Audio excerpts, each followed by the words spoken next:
everyone in. Welcome aboard. But enough of this palaver. Let's get the show on the road.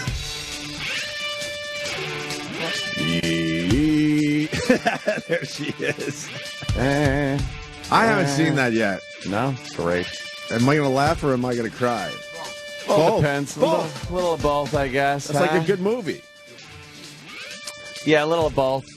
The pudgy bus aide, the bus assistant. Making the bus monitor cry. The bus monitor. That's out of the Rochester area. Brother Weeze's people turned me on to that video. Is it? Yes. Yeah. You know, it's weird when you take a few days off and you don't listen to the show. You don't listen to the show when you're not here, right? You want to take a break from the whole thing. No, only if I was, like when I called in that day. Right. I listened for a little while, a little bit, see what you're yapping about, and then I'll fucking jump in. Yeah. Well, yeah. I guess, according to Jimmy, I've been shitting myself silly. Oh, a lot. All over your balls and your legs. Yeah. I never heard such a thing. I was checking the Twitter. The Twitter. And I was getting a lot of shit tweets. I'm like, wow, what is this about? I'm really confused. Why do people think I'm shitting on my balls? Fucking Jimmy. I guess it's been a thing. Yeah. Talking about me shitting. Yeah, every day it was that you're just shitting more and that it's on the back of your legs. I think one day it was that you were wearing a butterscotch-colored skirt to the back of your thighs and casual. People just tweeting me going, I hope you stop shitting by now. I'm like, what? What is this about? Fucking idiot. Yeah. Yeah, it was brutal. The description's very graphic. Yeah. Something that nobody would want to deal with. Yeah, well, great.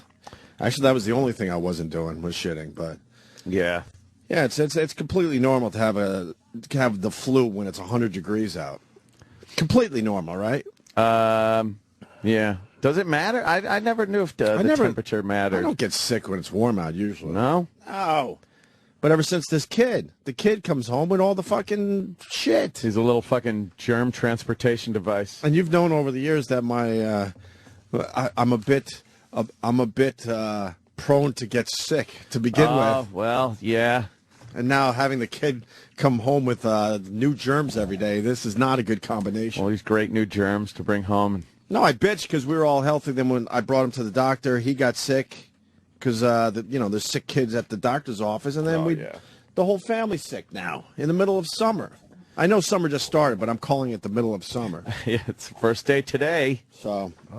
That's great. First day today? Yeah, first day of summer. Oh, today's the longest day of the year. And then, now, and all I think about now is, great, the days are going to get shorter, and it's going to get dark out again when we're fucking leaving for work, and it's dark at 3 in the afternoon. I know that takes quite a while. Well, yeah, but you're kind of right, because December 21st, shortest day of the year. Yeah. I start thinking, no, it only gets better from here. It's better. Yeah, you're right. Yeah. I like when it's darker earlier. You guys like when it's light. I prefer when we come to work and it's pitch black out. I really do. Really? Yeah. Why is that? I don't know. I like being outside and it's still light out at 9:30 at night. I like all this Call me light. crazy, but I like that. I like all this light. I wake up, I come to work, it's light out. I'm a big fan of lights. It's like fucking 8:30 at night. It's still kind of light out. Kind of. It's real light out. It's real light out. I like that. When you wake up and it's pitch black and we come in here, and then we leave here, and by 3:30 the sun's going down. Yeah, who likes that? Oh, it's just depressing.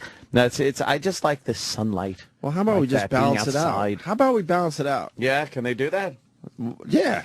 Part of the year it's 9 o'clock and the sun's still out, and then another part of the year it's 3 in the afternoon and it's pitch dark. How about as human beings we figure it out, finally? Figure out that whole thing. We'd have to change. I'll sacrifice an hour or two this time of year to make it a little lighter, that time of year. But we'd have to keep changing the clocks. I don't give a fuck, whatever it takes. It would get really annoying. Just give everyone an app. An app? Yeah. This is the actual time. And then I think with businesses dealing with the whole world... So, fuck those people. Who cares? Yeah. Well, I just want to be in the park after 3:30 in the afternoon. Yeah.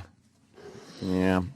I don't know. I do hate when it's dark early, but I do love when it's light out late. Yeah. How about when nice? This time of year, it doesn't totally get dark. You notice that? You look up at the sky and it's kind of like, what is that, blue? It's already getting ready for the sun. It's like one of those fucking, like being in Alaska or the Arctic Circle or something. So bizarre. It stays a little blue. The sky stays a little dark blue. Are we going to be frying eggs on the sidewalk today?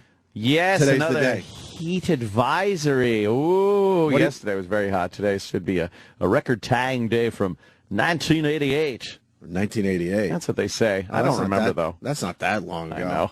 You get creeped out when it's like since 1820 or something like that. Since they started keeping records. Yeah, exactly. Well, we gotta like cook something on the sidewalk. Yeah. I'd like to know what that's like in 1860. That's like 1863, and the temperature's hot, and all they only know because some guy's like, "My dearest Bedelia, it was hot as the dickens today." I shot me some of the plantation workers because they weren't working. Yeah. Lost one today. Lost one to the heat today. Cotton production will be down. You call that the good old days, don't you? Well, you know. No, I heard that they were going to fry an egg on the sidewalk. Oh, they're doing that old gag? Does that actually work when it's 100 degrees? I think it can. Really? Maybe the street, maybe like the pavement. I don't know. Black top.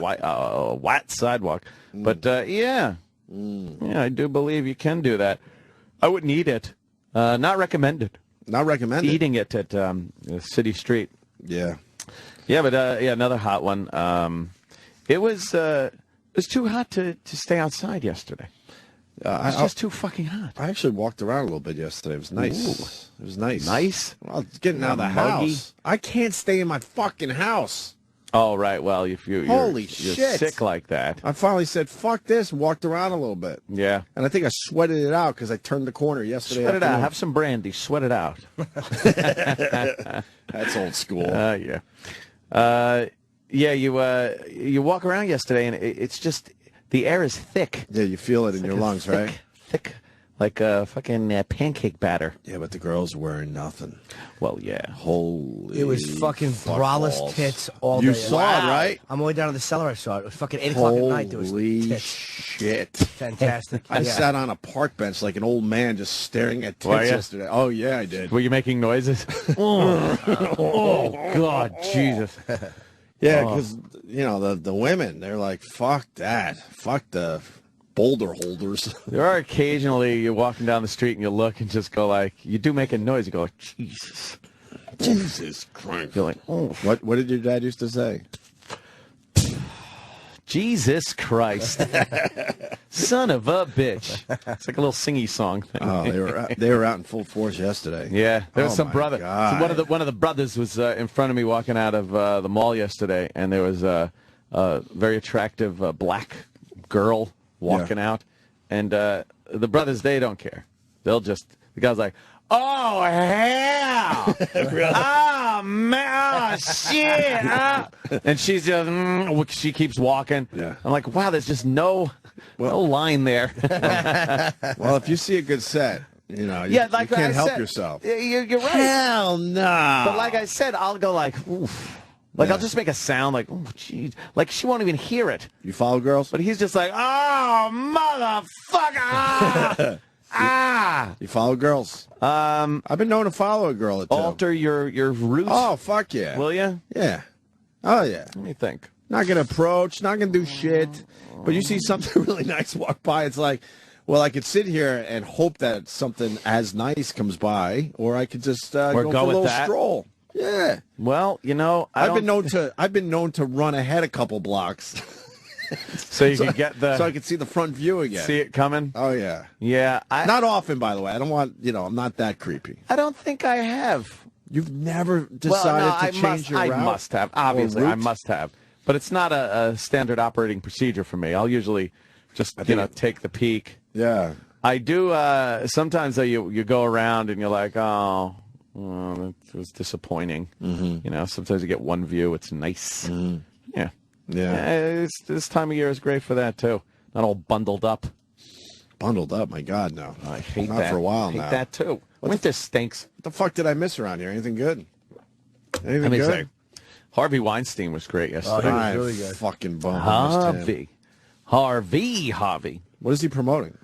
It's a French film. Oh, Yeah, it's called The Untouchables. It was really good. I'm horny. Oh, you saw the movie? Yeah, we had a cop. But it was annoying because I know they have to brand it, but it just said Spencer, what's his last name, Middich or something, across the... Oh, really? No. I didn't see that shit coming. It was across the middle of the screen, his name, like in a very light whole watermark. time? Yeah, I wish they would have only done that for a few minutes, but... I'm used to that by now. We get so many screener copies. I love when they put our names on the screen. I'm like, feel holy important. fuck, we're part of this movie, I think. I feel all important. And shit. Yeah. I was telling Anthony, man, I saw the first 5 episodes of Louie, and then people were like, what?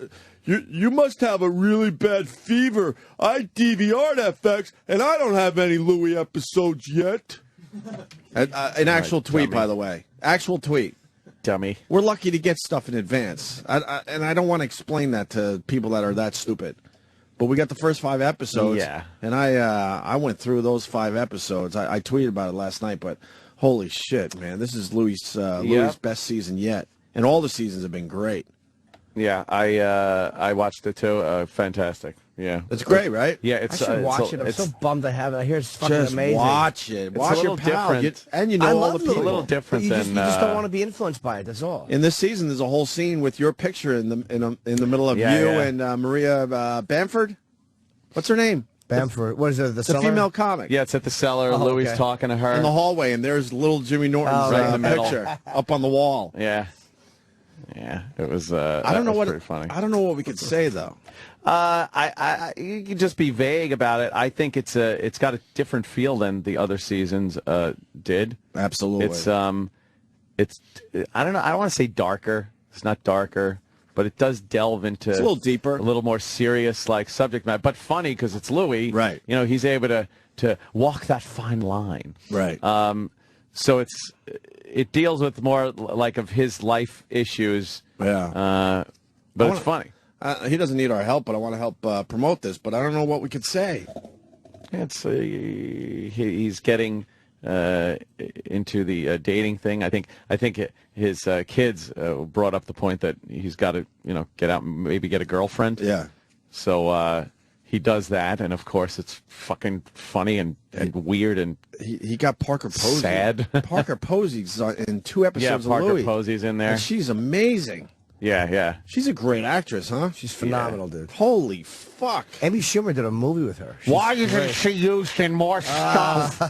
Remember that? Remember? I forgot about that. Yeah, Voss talking about how Parker Posey should be used in more stuff. Yeah, she's great, though. She plays kind of, well, see, you can't say, man. Yeah. Fuck. We got to get Louie on the phone to see what we can talk about. Yeah. Because, I mean, we bring up some of the stuff. We definitely could discuss it. Yeah. Definitely. I think he explores his softer side in one episode. Yeah. Definitely. Kind of softer side. Yeah. Something that we could talk about for 2 hours on this show easily. So after that episode runs, I'm sure we'll go with it. Louie premieres next Thursday already. Oh, next Thursday at 10:30 on PM. FX. So set your DVRs. It's so weird what they beep out of that show too. They didn't beep anything. No, I mean, like, I think on the screener copies that we got, they don't beep. Well, but they I think beep. on FX sometimes they beep things. Like, I didn't know they beeped. yeah, sometimes they do. I've seen beeps on that show with with fuck. I don't think FX lets fuck get through. Oh, Right. yeah, okay. Yeah. But it's going to be interesting. When I watch the screener, I'm They like, beeped. are they going to beep that? No, they didn't on the screener. But No, but they beep when you watch it on FX. Yeah. There's a few, very few, but they do. Huh. And I'm watching thinking, I wonder. He's such a New York guy. He really does portray Oh, a absolutely. New York guy very well He's in that show. Louie, I think he downplays it, but he's a filmmaker, man. It looks great. He writes and directs it. But those are all his shots. He does everything. Yeah. But he's a filmmaker, man. He knows how to fucking film shit. Yep. He's so like, holy fuck. When he's getting people ready, it's like watching him deal with. We did something, and he was worried about the lighting. Right. And the director of photography, whatever, was telling him like, "No, I think we should do this." And Louis just knows what he wants. He's like, "Yeah, no." And then the guy tried to put another light in and sneak a light in just to get. And Louis was like, "What the fuck are you doing? I don't want that." Holy shit! But it's funny. But he knows what he wants, and like he's very confident when he's definitely in charge of the set. It's like, and he knows what he wants. It's really great to watch. Some directors just the director of photography does everything. Yeah. And he was like saying that. Yeah, but he wasn't. I mean, they're friends. But he was just, obviously he just knew the guy was trying to get a shot a certain way. And Louis will just move people around. Like he'll move somebody. He'll be like, "Sir, can you move down?" And then he'll like whisper, like, "All right, get the fuck out of the shot, you cunt." Guy's just trying to stand in the camera's lens. Like he knows when the guy is just trying to stand in the camera. Oh, that's funny. Some people would let that slide. Yeah. He's just like, no, he knows what he wants. Doesn't give a fuck. Very good. That's funny. That's great. But anyway, man, I'm glad we got the screener copy. That was nice of them. Yeah. And the first 5 are definitely all home runs. So good for Louis. Not, good for him. Yeah. And then I watched the Kevin Smith movies pushing Bindle Sticks. Yeah. How was that? Fucking good. I gotta see that one. What is Bindle it? Stiffs. What does Bindle Stiffs mean, by the way? Is it a name they came up with? No idea. Because I think it's the name of the homeless woman that's in this fucking movie. Really? Yeah, it's pretty fucking edgy and weird. I've not seen that yet. You should see it. Yeah, probably. What is it? Did you get a screener or did you? Yeah. We all got screeners on that because he was going to promote it, but then something else happened, so he's going to promote it later this summer. I guess a bunch of kids made a movie. Yeah, a bunch of high school kids made a movie called Bindle Stiffs. Bindle Stiffs. There it is. Okay. Yeah. High school kids. Right. Remember that? Hey, high school kids. Thank you, fucking Roland, for that one. Yeah. A tidbit of information. Yeah. You'll laugh so hard you'll barf your teeth out. Is the slug line. Won a bunch of awards, so if you guys haven't seen it, we'll go see it. So we'll talk about it. Yes. Oh yeah, I got to see that one. I'm waiting for Breaking Bad. I'm supposedly getting the screeners for the first 4 episodes or something on Friday for that.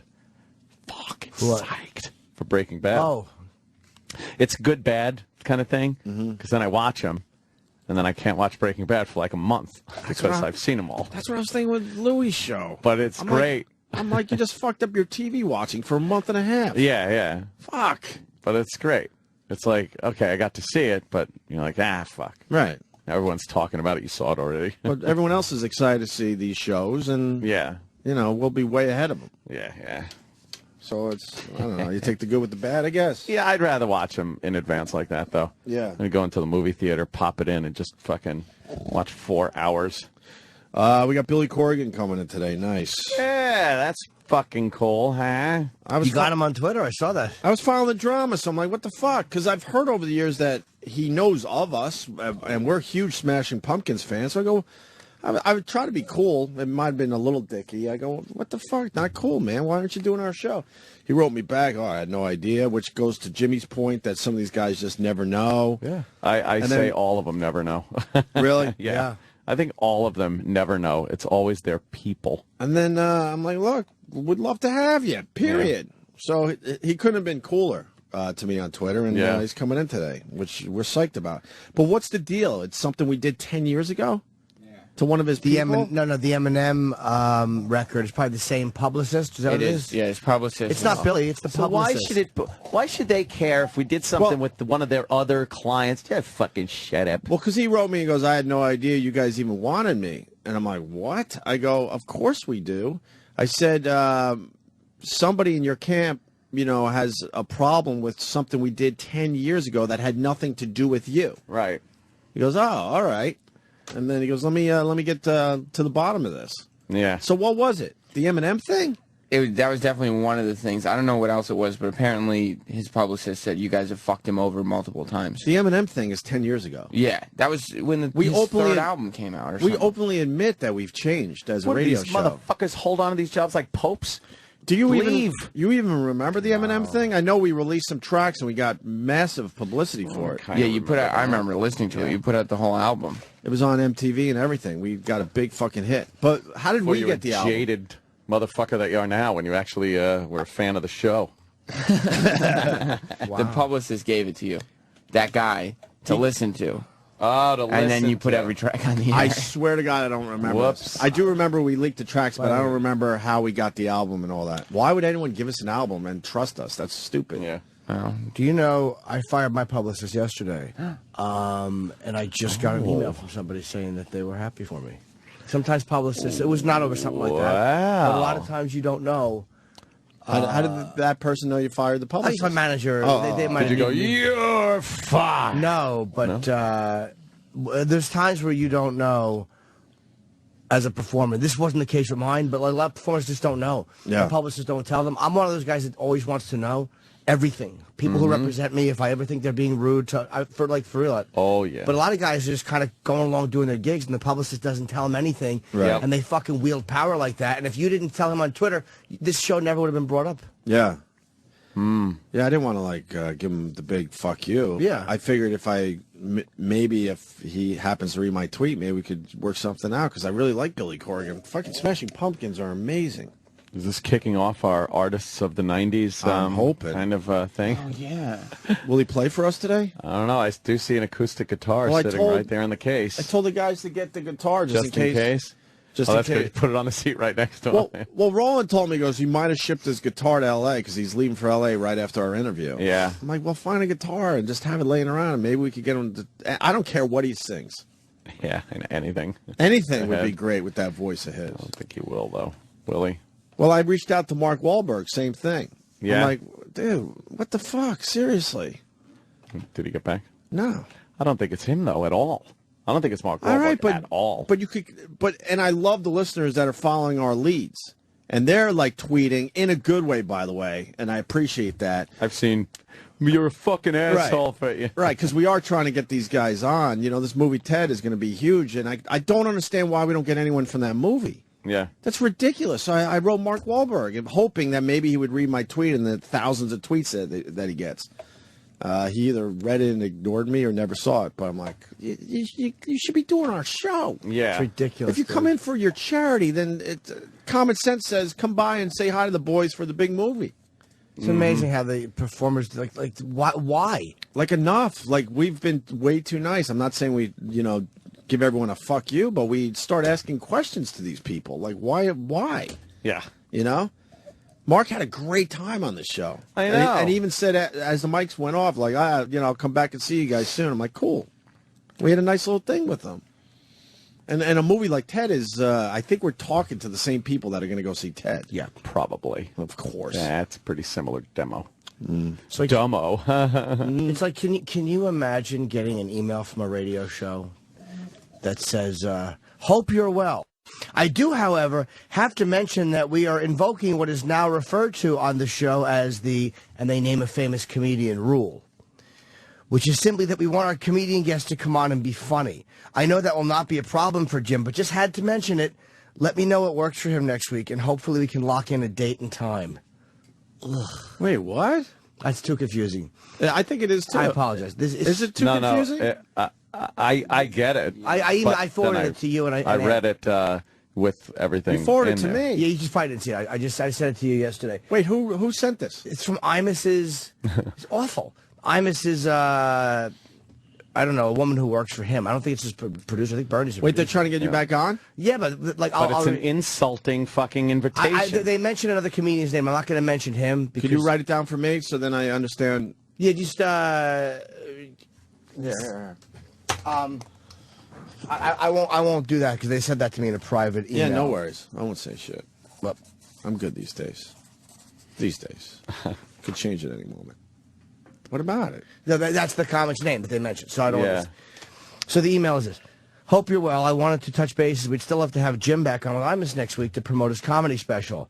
I do, however, have to mention that we are invoking what is now referred to on the Imus in the Morning program as the blank rule. As the John Doe rule. John Doe Let's rule. say John Doe is a comic Okay. that Who I didn't do well, I gather guess. didn't do well. which is simply that we want our comedian guests to come on and be funny. I know that will not be a problem for Jim, but just had to mention it. Let me know what works for. Like, who wants to go on after that shitty email? All right, you know what? I blame, and I love the guy, but I blame Imus. Yeah, I do. If something's not working, you got to step up. Because, you know, the person they are mentioning there, we've had on the show. It's easy to say that because we've had hundreds of comics on. And we did all right with them. Yeah. Yeah. We absolutely did all right with him. He wasn't our funniest comic. Right. But we got something out of him. Yeah, it was certainly a nice... and if you do a radio show, sometimes you sit back and if they're killing, then let them kill. But if it's a bit of a struggle, that's when you have to step up and try to save the segment. But what annoys me so much is, like, he's not kidding. And it was like the appearance I did on Imus was fine. Of course it wasn't my best, but it was fine. It wasn't bad at all. But Imus didn't really work it at all. No, I didn't know what was going on. Jimmy Norton was in. No, it's higher. I don't know what was going on. And it's like you're trying to be respectful of the guy's platform. Like, sorry, you want me to go on and do my opening line is about how I hope Al Sharpton is killed in a plane crash. You want me to do that on your show, stupid? I don't know what I can do and I can't do. Right. It's like you panic. Yes. You're trying to be...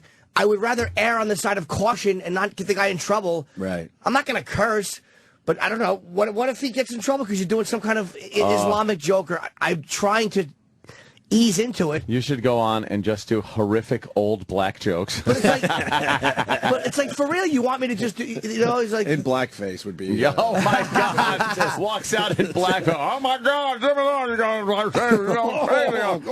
my God. Go to break there, Magoo. You've done it again. That's what I would do. Fuck him. It's like you can't win. It's like if you go on and you say, I know I can't curse, but if you do something too brutal, they're going to go, what are you doing? Like he mentions Tim Tebow to me. And I didn't do anything with him, but all I wanted to say was, I think he's gay. Right. I think Tim Tebow's gay. That's my opinion. You can't say that. He may not care. He may go, yeah, me too. Yeah. Right. Fine. But I don't know exactly. I don't know what the temperature of that show is to listen to it. Look, man, last time you were on Imus was way off. Period. And he was hoping that you would just carry the entire show. Oh, boy. And you did fine. But then he just starts throwing stuff out. Like, how do you even know if maybe Jimmy doesn't have anything on these guys? Or, like you said, it might be too edgy for his program. Well, yeah, and I don't even mind that. But to me, he wasn't. It's like, don't douche me. Yeah. Like, he wasn't trying to. He wasn't. And I know that he, on some level, likes me. But it's like, come on, dude, what are you doing? Yeah. So you going to do it? No. I was in the morning program, 25 past the hour. Jimmy Norton, unfunny comic. You're going to be on the show now. I was in the morning, 5 past the hour, and unfunny comedian Jimmy Norton is going to be on. Yeah, fuck that shit. Fuck that. I'll get my Fox demo covered by doing Hannity. You still got to work. You still got to work your own show there, Imus. Can't just sit there and assume everyone's just going to kill for you. But yeah, we were just having a chat. Right. Like, what the fuck? I'm sorry. I guess I didn't know you want me to come on and do bits. Oh, boy. I didn't think that's what the show was. Radio war. No, I'm not going to bash him. I know. I really won't bash him, but I'm just like, fuck that shit. Send me a fucking email like that. We're invoking this rule. Really? Yeah. Ugh. It's a sad day. Put Imus on the fucko list, Sam. It's got to be done. It's got to be done. All right. It's got to be done. Oh, that really annoys me. That email, that was what started. That was the final nail in the coffin when I said how I wanted that handled. And I was livid that it was not handled how I wanted it handled. Did you had the same lady? What's that? Same lady that goes back a bit? Your publicist. Yeah, it was the same person. Hey, I'm sure she does a great. She did. She got me a lot of press. I'm not saying she's incompetent or she's not good at her job. I just felt it was time to separate. Now everybody's guessing whose rule it is. Nah, but I won't. I won't say only because. Anyone get it? No, not yet. As annoying as that email is, it's like I wish we could mention the comic. Yeah, because he was a challenge. He was a challenge. Yeah, but it was good. I don't think it's on our highlight reel or anything. But we didn't walk away from it going, "Oh boy, that segment sucked." No. We absolutely, it was just it was good. It was a conversation. Sometimes conversations are okay. The Rita Rudner rule. Yeah. I don't know what Imus did last time, but I opened my fucko list file. Yeah. He was already on it. Oh, good. We'll keep him on there then. Hey, what did Adam Carolla do? I've been out of it for 3 days. Adam Carolla said women aren't funny. That old gag. Yeah, he didn't say women aren't funny, and he did preface it by saying there are plenty of funny women, right? But they're just not as funny as guys. He said but he wasn't even saying that about the funny women. Why is everyone outraged then? Because they're babies. Because that sounds like This is the an day honest and age. opinion. This is the day and age of the funny chicks. But he's trending on Twitter over this. Oh yeah, people are very mad. This is the day and age of the funny chick. A lot of TV series are put out now where it's the girl is the lead and they're funny and they're usually comics Girls and stuff. on HBO. Girls on HBO, things like that. And then Twitter is just alight with girls that are hot or semi-hot and just right about their fucking pussies and assholes and how they suck dick and have guys come in their face and all this shit. But if you talk to them one-on-one away from Twitter, they'd be horrified if you said anything like that to them. Okay. But they're like these hot, filthy girls talking about their duty in toilet bowls and stuff. And it's like, oh, really? Let's have a real conversation like that then. And the second you bring it up, they'd be like, ugh. So I'm not completely against what Adam Carolla said, and he did preface it. He brought up a lot of comics, and he said women comedy writers too. He said, and he pointed out quite a few that were very funny, very good. So where was this on his podcast? In an article? Yeah. Huh? Newspaper article, New York Post. So what was the line that got him in trouble? Women aren't funny. He said something about how like the guys were always funnier on staff than the chicks were. Yeah. Yeah, and he said something like, if he has a daughter who has if my daughter has a mediocre sense of humor, I'm just going to tell her be a staff writer for a sitcom because they'll have to hire you. They can't really fire you, and you don't have to produce that much. It'll be awesome. You know what? That's a great statement. Pretty honest and pretty real. You can't be honest. He said, when you're picking a basketball team, you'll take the brother over the guy with the, I don't even know how to pronounce it, but it's a Jewish thing. Why? Because you're playing the odds. When it comes to comedy, of course, there's Sarah Silverman, Tina Fey, Kathy Griffin, super funny chicks. But if you're playing the odds, no. If Joy Behar or Sherry Shepard was a dude, they'd be off TV. They're not funny enough for dudes. God, what if Roseanne Barr was a dude? Think we'd know who she was, honestly? You know what? Sherry Shepard stinks. Yeah, I like Joy, And but Sherry does. Hold stink. on, but I'll let me say this about Joy. She holds back. I know she's funnier than what she does on TV. Yeah, we've all seen her stand up. She's very edgy, right? Yeah, she defends comedians. So I Right. like her. Yeah, but I mean, she doesn't stink like Sherry Shepard. She a but comic Sherry Shepard? I guess she's a beach ball, man. She works out of my gym. She's horrendous. She's a beach ball with thin legs. It's really strange. That's such an odd thing. And with Adam Carolla, I'll say this: for many years, I would have said women aren't funny. Now I think some women are funny. Yeah, well, now especially with the social media, you get to see a little example of some of these, and a few are very funny, but other ones are just it's so forced and ridiculous. When I go to Caroline's and then there's a female comic, lately I've been pleasantly surprised by female comics. Yeah. Absolutely. But there was a period there, they all were doing the exact same material. Same fucking act. Yeah. It was unbelievable. Yeah. I think a lot of it, too, I was talking to a female comic yesterday about this thing, and I think part of it is, as guys, you're raised to believe that it's like, you know, we're all raised with bullshit, like women's supposed to say no when they mean yes, guys are always supposed to want to have sex even if we don't. So it's like we have these roles, and being funny is considered, being the class cut-up or a goofball or an ass is considered like a male badge of honor, where with women it's more being compassionate, or like you're out with a bunch of friends, somebody falls and cracks their head on the ice. 9 out of 10 of your guy friends are gonna laugh, whereas 9 out of 10 of the women you know are gonna go over and go, oh my god, like that's just their instinctive reaction or what they're taught. Right. Yeah. So being funny is kind of it's always been rewarded more being a guy. I think a lot of that's changed in the last 20 years, which is probably why you're seeing a lot more funny female comics because they're not holding back anymore. But like women don't talk as much about, like people don't talk about their periods because that to them was being revealing on stage. Right. Half the times they didn't talk about really wanting to fuck because then every guy in the room is going to want to fuck them and every comic's going to want to fuck them. So even open comics kept that part of themselves quiet. So I think now a lot of them are, like Bonnie is hilarious because she'll talk about anything. The comics he's talking about will just talk about anything. Bonnie, Eileen Wuornos. What's that? Eileen Wuornos was hilarious. But we all could come up with a list of female comics we like. That are hilarious. Like the ones that are Throw funny. Amy Schumer in there, Bonnie in there. The ones that are Chelsea is hilarious. The ones that are funny shouldn't be offended by a statement like that because they're the funny ones. Oh God, Chelsea's that's all that was about, hilarious, though? man. Chelsea Not that Chelsea. Chelsea Peretti said something in Voss's documentary, which was kind of true, like why this annoys women. She's like, that'd be like, it's like, she's like, you're just asking if a whole gender is funny. She's like, if there was a documentary, like, are blacks as whatever, as smart as whites or as this is white, like, people would be bothered by that. Yeah. But if you say, are women just as funny, people are totally, Yeah. It's like, yeah, I guess that would annoy me if I was a woman in a comic. Sure. If I had a vag, might be annoyed by that. Yeah.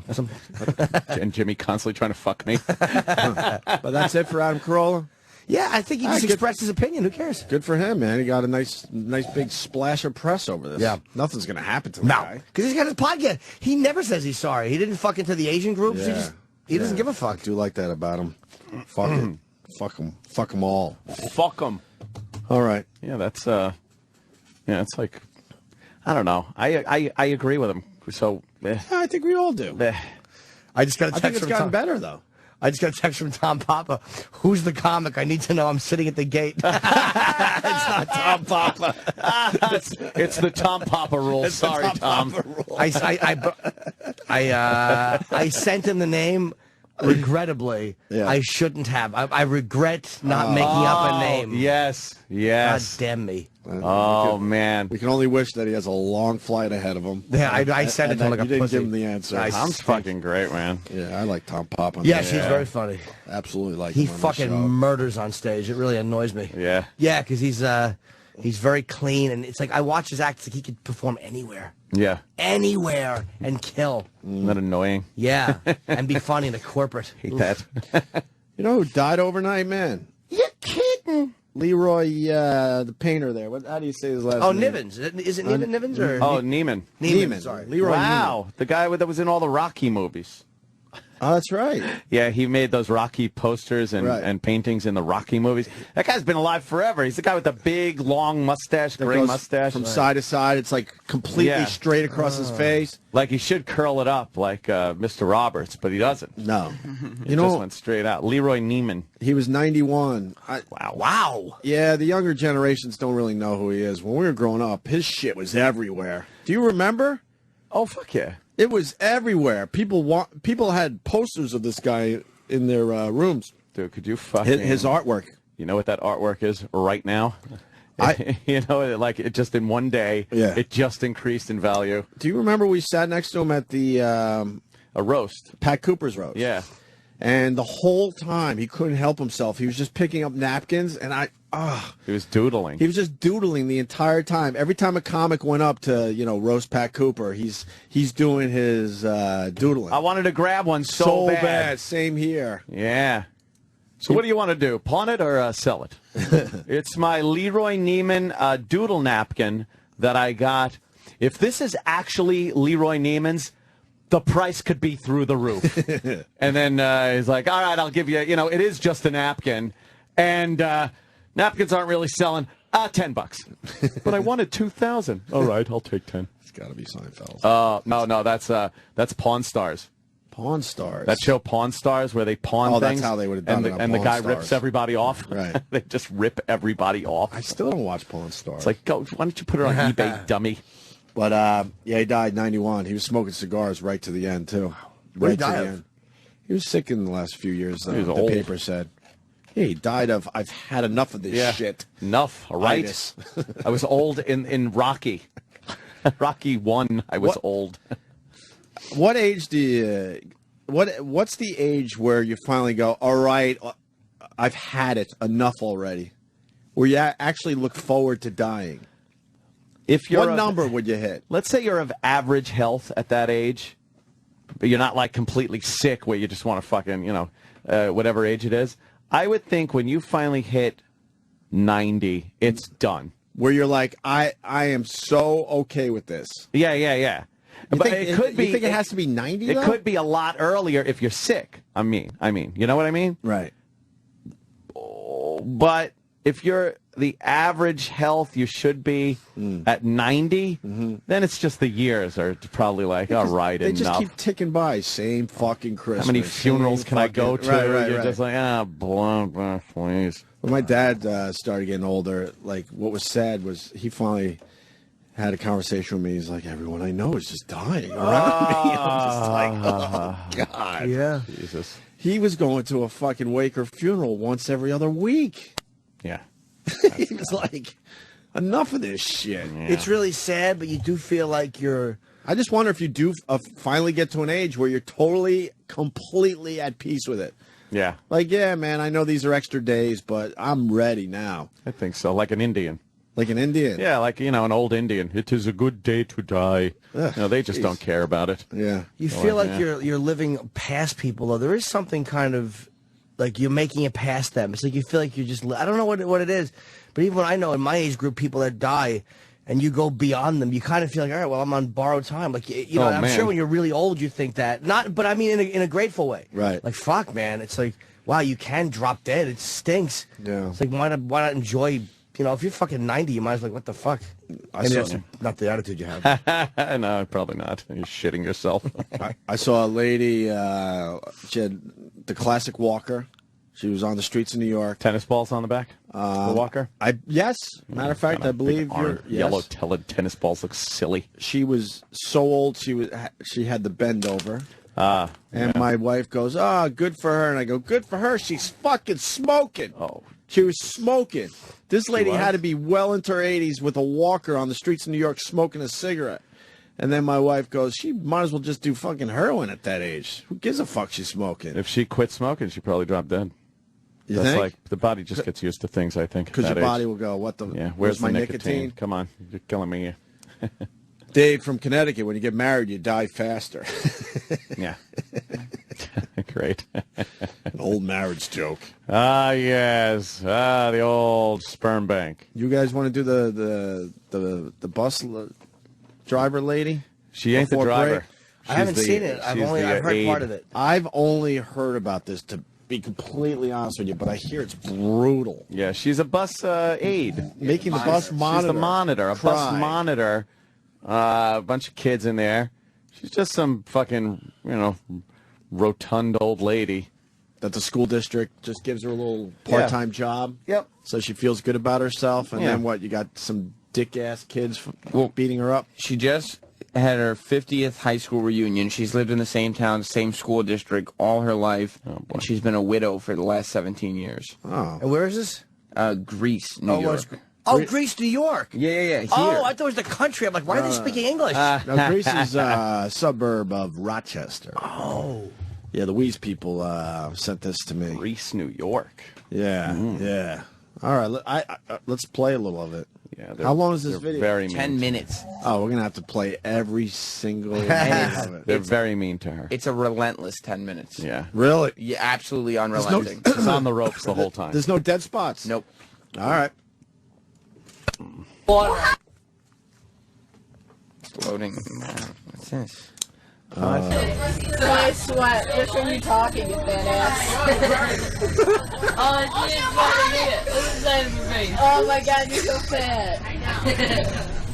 Yeah. So mean. Karen, you're fat. Holy shit. If I said fucking fat ass, E-Rock would run in. I'm sorry, E-Rock. I didn't mean it.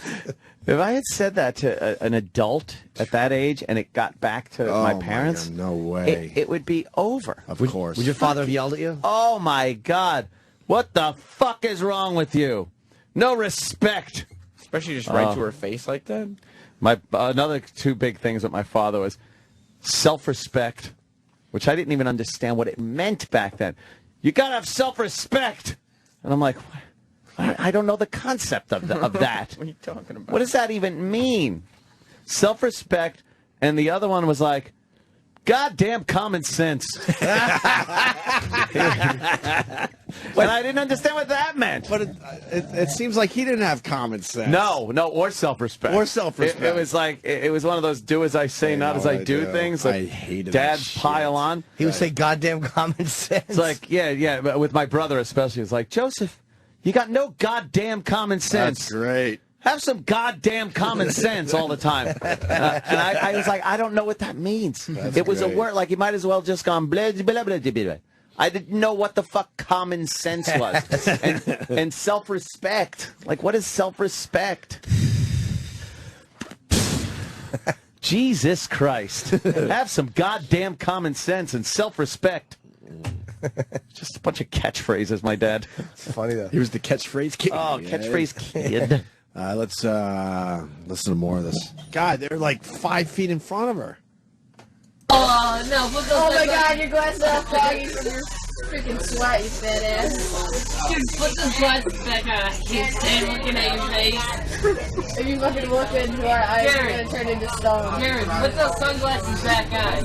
Freaking looking like a troll. You fucking fat ass. Look at all this sweat right here. They're pointing at her belly. What's that to? Unless you have something nice to say, don't say anything How about about you shut the fuck up? What? Holy shit. Why don't you shut the fuck up? Yeah, I kind of agree with him. Could she stop speaking in cliches? I know, right? If you don't have anything to... A bird in the hand is worth two in the bush. Shut up. They pointed at her belly and said, look at all this flab right here. Yeah. Oh, my God. Oh, my God. Probably your crack phone so bad. I know. Dude, look at her fucking ugly ass ears. Fucking cornrows. Oh, so you're putting this on up there? Yeah. You can fucking see the sweat dripping down her face. I know. Look at that ass. Karen, are you sweating? Karen. Oh my God, look at your fingernails, you're fucking gross. I'm not sweating. Look at her fingernails. Why is there water on your face? She's just trying to... You're crying over your eyes, you dumbass? Yeah, you're crying right here. I'm crying all over. Yeah, she probably misses her box with Twinkies. That's true. It's everything we say to Bob Kelly when he's here, though. You miss your cookies. You miss your Twinkies. You probably freaking shoved the Twinkies up her ass. Fuck. I realize my ass is calm as a liberal. And the bus driver doesn't know this is going on? Sucks. You got it. It's like, yeah, Brandon, shut up. Pause that for 1 second. Yeah, Do you hard. know how much trouble these kids are in with their families? Oh, yeah. Oh, yeah, look at that kid's face is right there. idiot. He's so fucked. He is good. I hope his father just fucking punches the side of his little face. Oh, goddamn. Well, I mean, but kids today know nothing's going to happen to them. Goddamn common sense. Yeah, that's the problem here, Yep. right? They just know they're And they all impervious. are taught bullying in school at this point. Obviously, that's not helping. Well, it would be like, oh, I thought you meant each other. Right, oh, right. the bullying of each other. You mean anybody? Oh. I didn't know. I'm sorry. I tapped out on this one. I feel bad for this lady. Oh, who wouldn't? Okay, I even good. feel bad. All And right, I good. fucking don't give a shit about anyone. Tell that to this hard dick in the front of my pants. You just know she just has a tiny little job at the school district. She's just trying to stay active. Right. After our dead husband fucking leaves her and fucking our son committed suicide, by the way. After this video? No, 10 years ago. Oh, no. I believe 10 years ago. And the kids were saying your family should kill themselves. Oh, good. Yeah. Good. Oh, terrible. What? Do we know the backstory on this? Yeah, she's fat. Did this lady do horrific things to all these kids when they were younger? And this I don't know. It's payback time. Isn't it fucked up? I don't think so, but she's made over $100,000 on donations from people watching this. Already? Yeah. Oh, these kids are in trouble. What is it, a PayPal account? Yeah, there's some website, if things on YouTube, and there's a link to it. And then it's just donate to Karen to send her on vacation and help her retire. Dude, I would take a beating like this for $100,000. Oh, fuck Yeah. yeah. No Oh, fucking that's problem. Bunch of kids. We do when we're sitting here. Yeah, no problem. Comics come in. I feel like we owe E-Rock about $100 grand. Oh, man, right? Sure, for lunch. E-Rock, can you make... That's so much food. That's so much food. Oh. Let's hear more of it. It's kind of hard to hear, but... So why wouldn't you let me look at your book? You want to look at it? Oh, this is her. She's just asking the kids if she can look at their yearbook. Oh. She just wants to look at it. She wants to look at the trying pictures. to interact. She's probably so lonely that this is like the only interaction she has with people. And they're all fucking kids from Lord of the fucking Flies. Jason on Long Island says the cops are stationed outside the houses of these kids at this point. Are they? Really? Oh, fuck yeah. Why? They get death threats? Yeah, the kids are probably, especially this one idiot whose face is all over the video. It's not good. Oh, yeah. Yeah, no. Yeah, nobody wants you to touch our butts, you fat ass. You just touched your freaking sweat, you dumbass. So get the hell up, old ass. That Josh has a yearbook. Yeah. Why don't you guys get up and Look at this. Look at this. You want this? Oh, too bad. Fat ass. She just kind of laughing, though, at some point. You have reflexes like an elephant. Maybe she is an elephant. She's like, Oh! she probably sweat from that. I don't want her to freaking touch my yearbook. She's gonna get her freaking sweat all over it. I know. She's probably gonna get grease stains all over Probably it. gonna figure himself. Oh, man. I get all the way down. She's gonna pick out which kid she's gonna rape next. Holy shit. Rape jokes. Nippy wants swish. Karen wants therapy. Oh, wait, you already got one. Here, you have herpes. What's wrong with these kids? Oh boy, my glade, this year's over.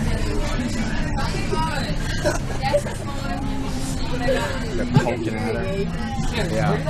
Yeah, they're literally poking her.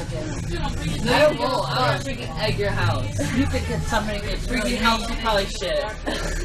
You guys live in a fucking trailer. I know. Listen easy. Where do you live, Karen?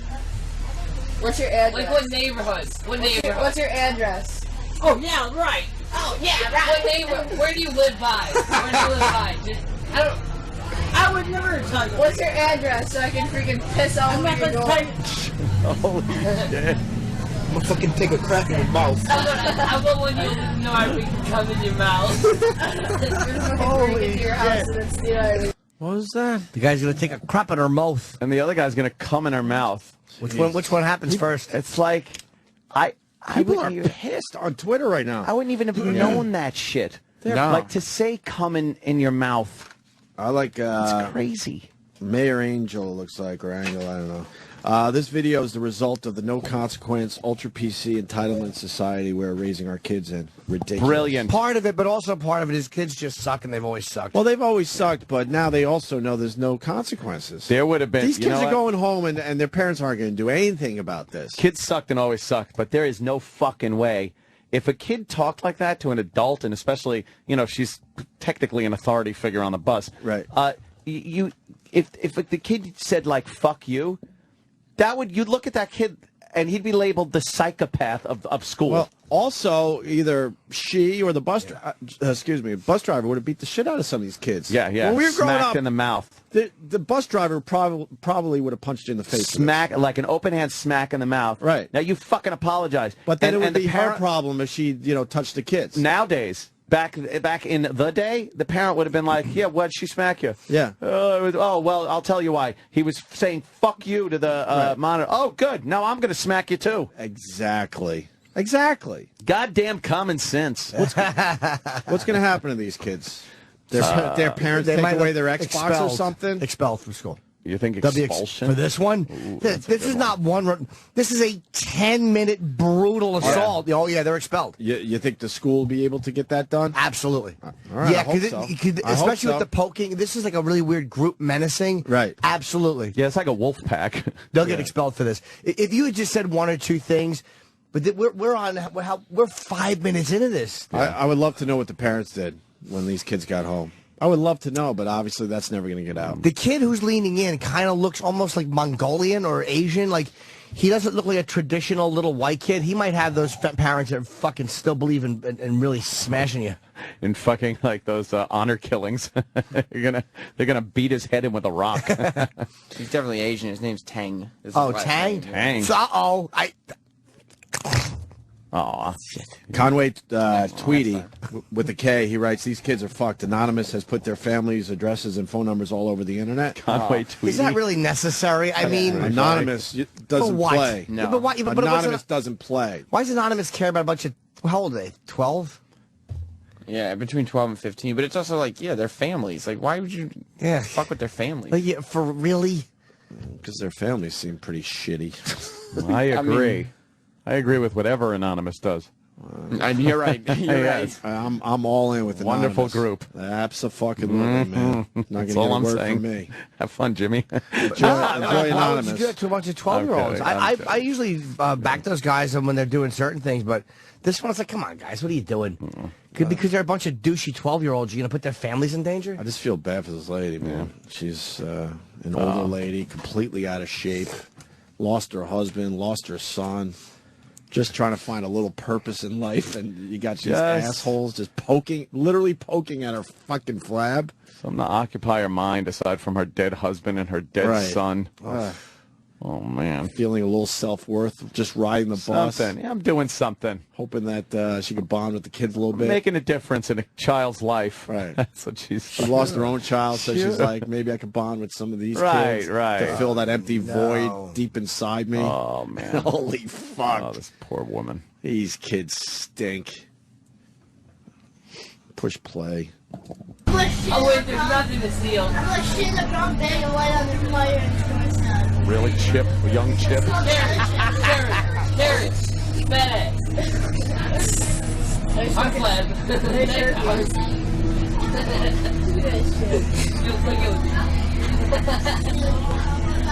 They're hitting her arm flab with their yearbooks. Poking her with the yearbook. Jiggle. Wesley, why would you touch her? Touching her fat, making her jiggle. He touched you. That was John. Oh, was it? You freaking just touched your arm. Some tells me she's... All right, pause a minute again. Some tells me she's not completely against this. Believe it or not. She's, like, smirking at some point. Like, she might be one of these weird fucking people that kind of enjoy that...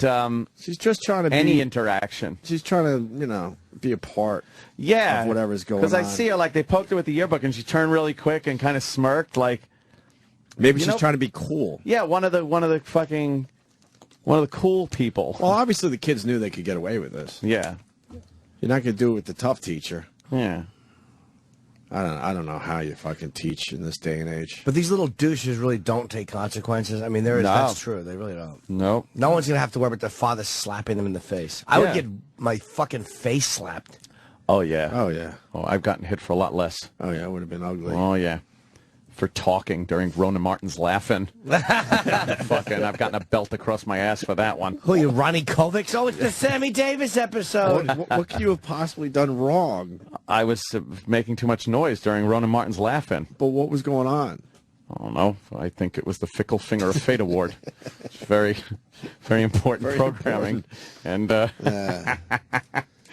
And, want to play more of this? You bet your bippy. All right. stinky and smelly. I know, this looks infected now. Here, do you put like a whole pack of deodorant on your She probably fucking eats deodorant because she can't afford real food. What are we doing? Your mom. Oh, well, she's dead. Kind of like you in a few years, you old ass. She's gonna die of fucking diabetes because she's so damn fat. Why don't you take everybody else's picture? I hope you don't do that. Fake gold. Yeah, no. Fake gold, that's fucking plastic. What are you looking at?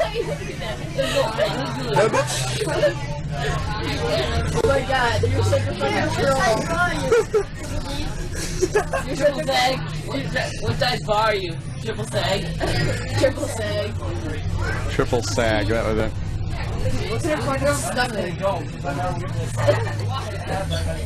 What are your legs doing? You're fucking... You're a troll. You're a troll. A troll? You're a troll. You old troll. You ever seen... Oh, you did that. How about I bring my knife and fucking cut you? What is she trying to pull out? I think she's got a little Swiss Army knife. She didn't actually take the blade out or anything. She'll probably now be sued and fucking fired. Oh, yeah. No Menacing him with a knife. Yes. Where's the bus driver in this whole thing? He might not even hear it. Probably at the front of the bus. You think she's in the back, you think? Yeah. Maybe he takes care of the front of the bus and she's more in the back? I think she's in the middle somewhere. I see an emergency exit on the window. Because they're not yelling, so it probably bus. sounds like normal bus chatter. Because no one's yelling and she's not yelling. That's so true. it's just like normal bullshit. Someone writes, why didn't they get kicked off the bus? Are you kidding me? The bus driver would be screwed. Kick the kid off the bus. They have to walk fucking a block home, and they all get fired. You're right. Yeah. Dude, I'm gonna pull my knife out right there. If I stand back, if I stab you in the stomach and fucking my knife will go through you like butter because it's all fucking wired. When I cut you, like, the whole value of meal is gonna be coming out of McDonald's. It's so mean. It's gonna be fucking Big Macs flying out of your stomach. It's gonna be like, Yeah, remember you go to McDonald's tomorrow. with the chance to be both. Yeah. Nobody's gonna have food because she's still gonna be ordering. That's why Haiti can't afford this. Guys, cover your mouth and talk to her. She gets pissed off. Here, what does your first say? Black, love. Cover your mouth and talk to her. She gets pissed off. They know that. They're like, cover your mouth and talk to her. She gets pissed off. Well, she has bad ears. Yeah, she had a hearing. They were making fun of her hearing aid. Her hearing aid. before. Oh, okay, that must be it. So she's got a hearing aid on This top woman's of a disaster area. I know. Holy shit, just... That purse probably cost you like fucking $5. Here, how much was that purse? What's in it? How much was it? How much money? I know, I heard you. How much? Why do you want to know? Because I want to buy it. Because I want to know how poor you are. You know, I want to buy it for my mom. I want to know I want to know how how poor you poor are. you're. My mom's an asshole. I bought it at Wegmans. What a fucking poor Oh my ass. god, you bought it at Wegmans. You're so You poor. gave my purse at Wegmans. You're so poor, the kid goes. What happened to your plastic bag first? It was. Pointer, I love when that big dummy just pipes in. Yeah, with his fucking already low voice. Dumb, like, the McDonald's gonna fall out. What happened? He's the unfunny guy who'll just pipe in. It's like a big lug. Yeah, big dummy. She's trying to be a good sport about it. You could see that. Yeah, but it's just too much. It's way too much. I'm surprised you can even Toronto. I'm surprised you can even do it, you fat ass. There's a lot of different things. Does that make you sweat when you pick up your purse? I tried to live by What? some of these words. Yeah, but you I don't. tried, but it's very hard. Hey, is the word fat on there? Because that's what you live by. It's that, and there, I mean, it's ugly on there. Expect miracles. You live. What's the Yeah, boss? right. Yeah, I know. Fat ass. Live with You're integrity. so fucking old. This is like them at the cellar. Surprised you know how to read it. Oh my god, that bracelet's gonna break off your wrist because you're fucking flat. I know, right? That bracelet's fucking. Nobody cares about what that freaking shitty person says. I know. It's relentless. Dream. Okay, everybody does that. Dare to laugh. Fat ass. Oh wait, that is. It just Be doesn't. remarkable. You already are remarkable by fucking taking up a whole entire seat. Remarkable fatty. You gifted to be the fattest one under. You're a fucking troll, Guy's Garrett. bombing. The deep voice guy's just That's why you're bombing. green. Yeah. Why are you looking at me like that? You want to rape me? See, I know where all you guys live. Okay, cool. What are you gonna do? You come to my house and I'll fucking beat your ass. I know. I'll fucking tell my pit bull to Go eat to my house and I'll your play fat ass. I'll bring And then he'll freaking serve You it. get my little Dummy. short ass. What is he saying? Tell my pit bull. My pit bull Eat will eat your your ass. Ugh. Stinks, this kid. Yeah. Did she say I try to look nice or something? Oh, She said, I try to live my I life try to live my life. By Yeah. these words. Yeah. by these with words? And integrity. he said it's one of the words Integrity. like fat or something. Dare to laugh. Right. Yeah, one of the words, fat. And she's like, I know where you guys live. And he goes, yeah, come over. I'll kick your ass. All right, it's just about over. You are doing, you will go fast. Hey, buy your addresses. What are you gonna do? I'll send you thank you cards. Okay, thank you For what? being so nice. I'll send you a donut, fat ass. I'll send you Really a does have fucking nothing. McDonald's coupon. It'll be like 2 cents off, so you can pay your rent with that 2 cents. You can pay your rent to your fucking box. Karen, did you get that purse on layaway? Nah, she got it. He's just bombing. Oh, he sucks. You probably got that from Dollar Tree. Or fucking Family Dollar. But you don't have a family because they all killed themselves because they didn't want to be near you. Why are you looking at me like that? Like you want to fuck me. You're so fat. And her son killed His himself? son did kill himself, yeah. Why did the video stop there? That's where it ended. Yeah, maybe the kids ran out of tape. Or maybe he had to get up. Or get out leave. Yeah. But the best part is that fucking big lunk just Oh, bombing. he's bombing. He's Well, you get that on layaway. You put that pants on layaway? Layaway. Yeah. My pit bull. My pit bull will eat your ass. Oh, that's horrible. So what's the story today? With Words these hurt. Douchebags. Man. Well, their names are all over the place because whoever put this on YouTube got it off their Facebooks and stuff. Oh, is that how it got on YouTube? Yeah. So they can find the Facebook, find the friends, Right. So and everything else. Yeah, but you would names are think everywhere. the kids themselves would have put this on YouTube, that they were so proud of themselves. They probably put it on Facebook. What dummies? Just what? But that is people who don't realize to not realize you're going to get fucked for this. Oh, man. There's no consequences at all. Yep. There's none. Let's see their names. There's none. What the fuck could possibly happen to these kids? Maybe get Students expelled? involved. They sound spoiled. Well, Luis, Wesley, Brandon, and Joshua. I mean, they're gonna have a terrible time for at least until the news cycle ends. With who? Whoever's around them, they're not gonna be able to leave their houses. Everybody hates them. They're probably heroes at their school, though. That's the problem. No, they won't be heroes. Everybody's gonna hate them. Yeah. If their fellow students going to hate them, I doubt it. Yeah. I doubt it. I don't know. A small percentage, maybe. What Maybe. are some of the comments? Are there any good comments? Yeah, they're all just. Is like, anybody for them? No. These kids rule.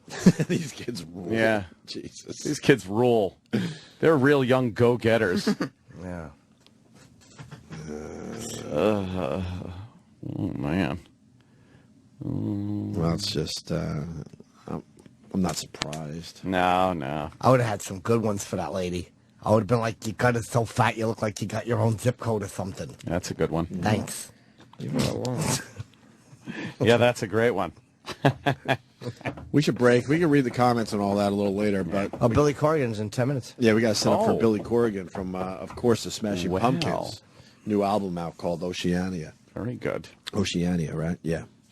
All right. Wow. I mean, people want to talk about it on the phones. You got the comments, you got the Twitter, but we got a break here. Yeah. We can go back to this thing a little later. Certainly. All right.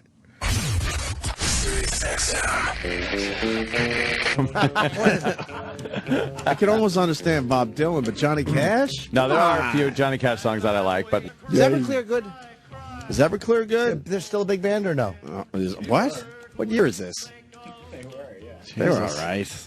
Well, I wasn't a big fan of Everclear. no, they did have a couple Couple of hits. hits though, I right? liked, whatever. Why? They're the band on the Tonight Show tomorrow. Oh, oops, sorry. No, I don't care. I've never met them. Hey, they got new stuff out. Yeah. Is it good? It must be good. Why would it must be good? Because Well, they put a new album out? Well, if they're on Leno, I don't know. there's a lot of bands from that era that Yeah. They're doing they're not getting the big invite. They're doing a tour with Sugar Ray and Marcy's Playground and It's Marcy Playground. Marcy Playground, sorry. Not Marcy's Playground. I like Marcy's Playground. now all the Marcy Playground fans are going to be tweeting me. Oh, she looks Wow, good today. all 5 of them? Yeah. Oh, goddamn. What's her going name? on? So, what happened? The girl on TV with The one from the I know, Fox she's ridiculous. Business Channel. She looks really good today. Like she did some with her hair or something. But she probably got an email from the from invoking some rule about hair on the show. Yeah, well, as long as your hair looks good, you can come on this program. What's going on with our show in the '90s bands? Have we got any invites yet? I think we're getting Everclear. I think we're getting Marcy Playground. I think we're getting Gin Blossoms. Gin Blossoms. Are they going to play though? Yes, they have to. If they don't play, fuck them. They know the deal. They have to. Yeah. Next month, I think they're in town. Oh. Yeah. We're getting Billy Corgan too. When? Billy Corgan is on his way up. But Nice. we don't know about him playing or anything. That's not confirmed. See? But he's going to be in the building. Oh boy, fucking Billy Corgan is a genius. I do want to say that because of the great music he made. Yes. Oh yeah, absolutely. Melancholy and the Infinite Sadness is one of the best records. I don't know any of the. What's the big song by them? Oh, I know. I used to be a little boy. I guarantee you know That like one? at least 5 Smashing Pumpkins songs. Well, we'll play them. You rock. Fucking around in there with fantasy wrestling stuff. How about Tonight? Tonight. Zero. Bullet with Butterfly Wings. How about Still just a rat in the cage. I sing these goods. And I love their version of Landslide. Landslide's a great cover. I hear nothing but great things about his new CD. That amazing picture on my phone. Did you get a pork pie hat with a fucking vinyl album? You guys hipster shit. I hate fuck. enough with vinyl. I know, right? Sound. Oh, there he is. Comfy. Thank you. Take a What's up, Billy? seat. Guy's like, what is this, travel day for you? Yeah. Going to L.A., I Probably hear. got the same flight as Jimmy. Yeah, Jimmy's going out. How you doing, man? What is that, vodka? You ever have this? Vodka. Oh, man, up, great, Billy? because this garbage water they give us. You got to drink high pH. Oh, high pH? 9.5 pH.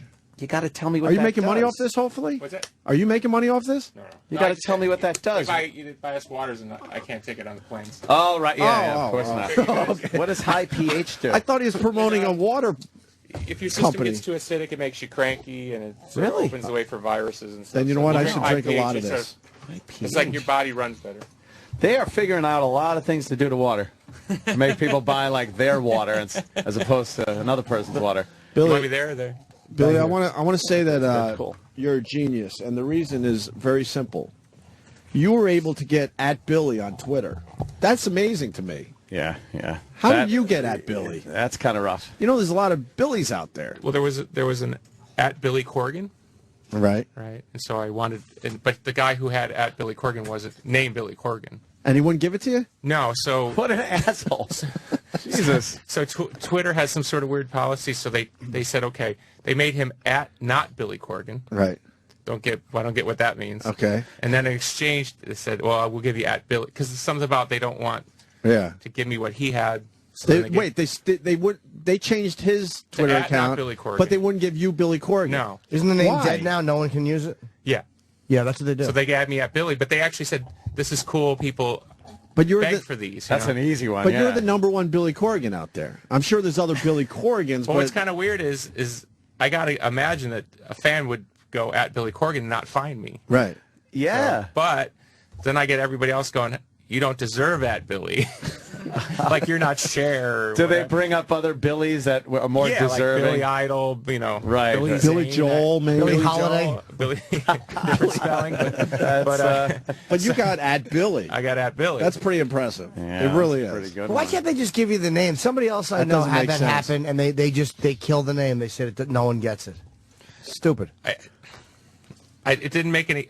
Why did they turn the guy into at not Billy Corgan? That just seems so funny. He's probably like Billy Corgan, Chrysler Plymouth. Yeah. He runs that. Right. And it's like, oh, really? I mean, there are people in this country named Billy No, I Corgan. know, but So you're if the he was Billy Corgan, I'd say, okay, well, you got it first. You know? Right. But it's safe to say you're the biggest Billy Corgan, and when it comes to Twitter and the social media crap, you should be Billy Corgan.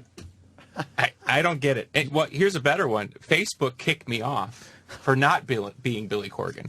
Wait, what? What? How does that work? Somebody reported me, right, Yeah. and said, this is a fake Billy Corgan, and Facebook shut down my account. Seized or froze my account, and then sent me some bullshit thing saying, you got to prove who you are. Oh, and I'm my thinking, God.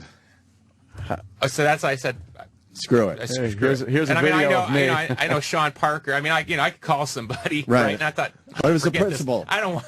In fact, thanks for doing me a favor. Right. I got the Wow, hell yeah. off Facebook and said, "Get me the hell away from this because this You is don't need it." And then I go and look, and there's like 7 fake Billy Corgans pretending they're me that are still there. who are trying to pick up chicks, and but they're still running. They're still running. Well, their stock isn't doing well, so No, they're rejoice in that. no. They had a bump up though. I just didn't bought they? again. I fucking lost like $5,000, and I bought more back, and now it's dropping again. Buying high. I got my money back.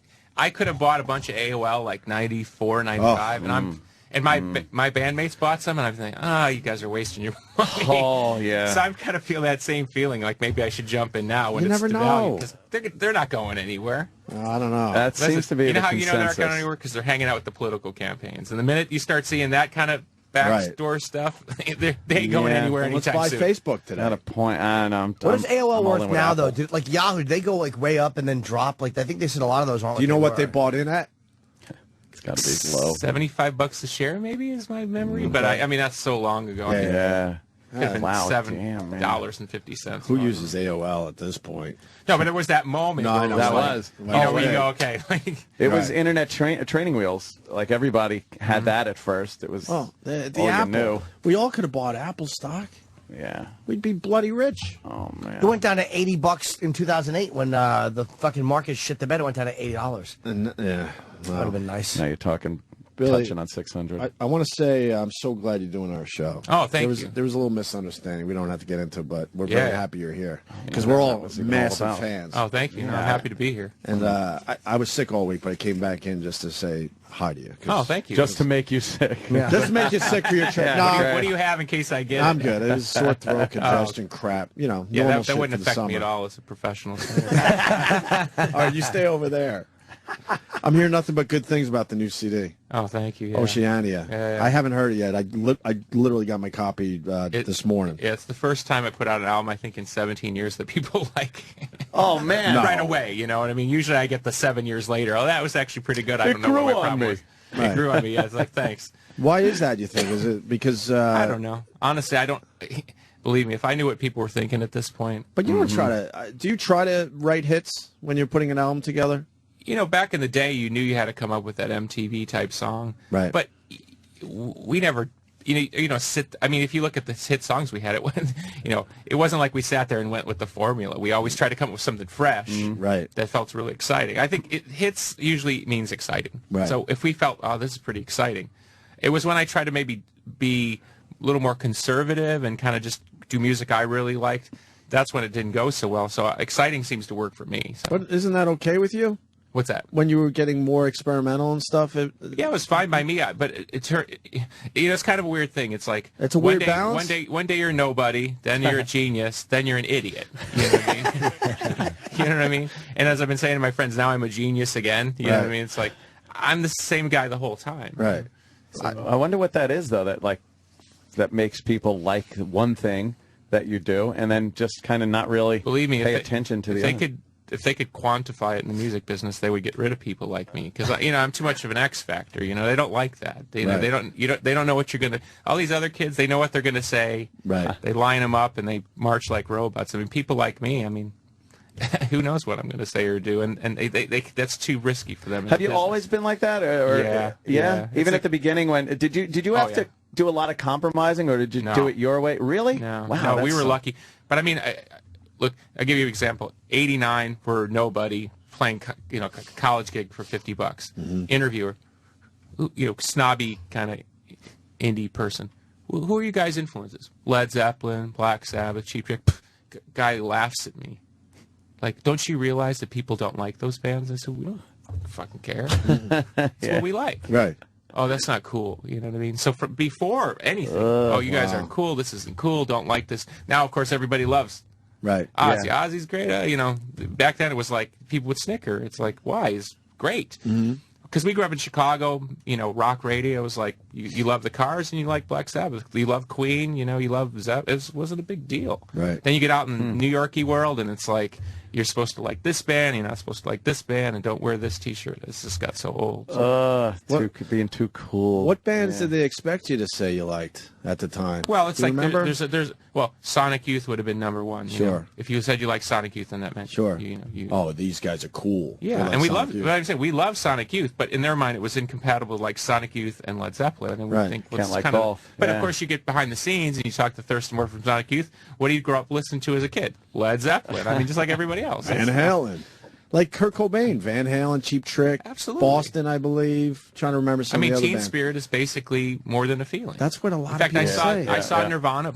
I saw Nirvana at their absolute peak. Nevermind, playing in Japan, and Kurt started playing More Than a Feeling Oh man, and then you know, and even sang "More Than a Feeling" and kind of laughed, and then they went into Teen Spirit. You know? Wow. Shit, yeah. I mean, he knew. It's not like he, you know. Right. He loved classic rock. Yeah, that I mean, was who his doesn't? big influences. Did you guys get treated well by the critics, or did they douche you? No, I'm laughing. I'm laughing because we got sort of a so-so review in Rolling Stone. The two biggest albums I ever had, Siamese Dream and Melancholy, bad reviews in Rolling Stone. So this is like good luck now because I got another bad review in Rolling Stone. did you? Meanwhile, across the board, everywhere else, great album, best album in 15 years. People blah, are blah, talking blah. about this album. Yeah, I'm saying. And the two you just mentioned were amazing albums. Yeah. I'll say it for you. Thank you. Unbelievable albums. No, got bad Even the reviews. deep tracks. Got bad reviews then.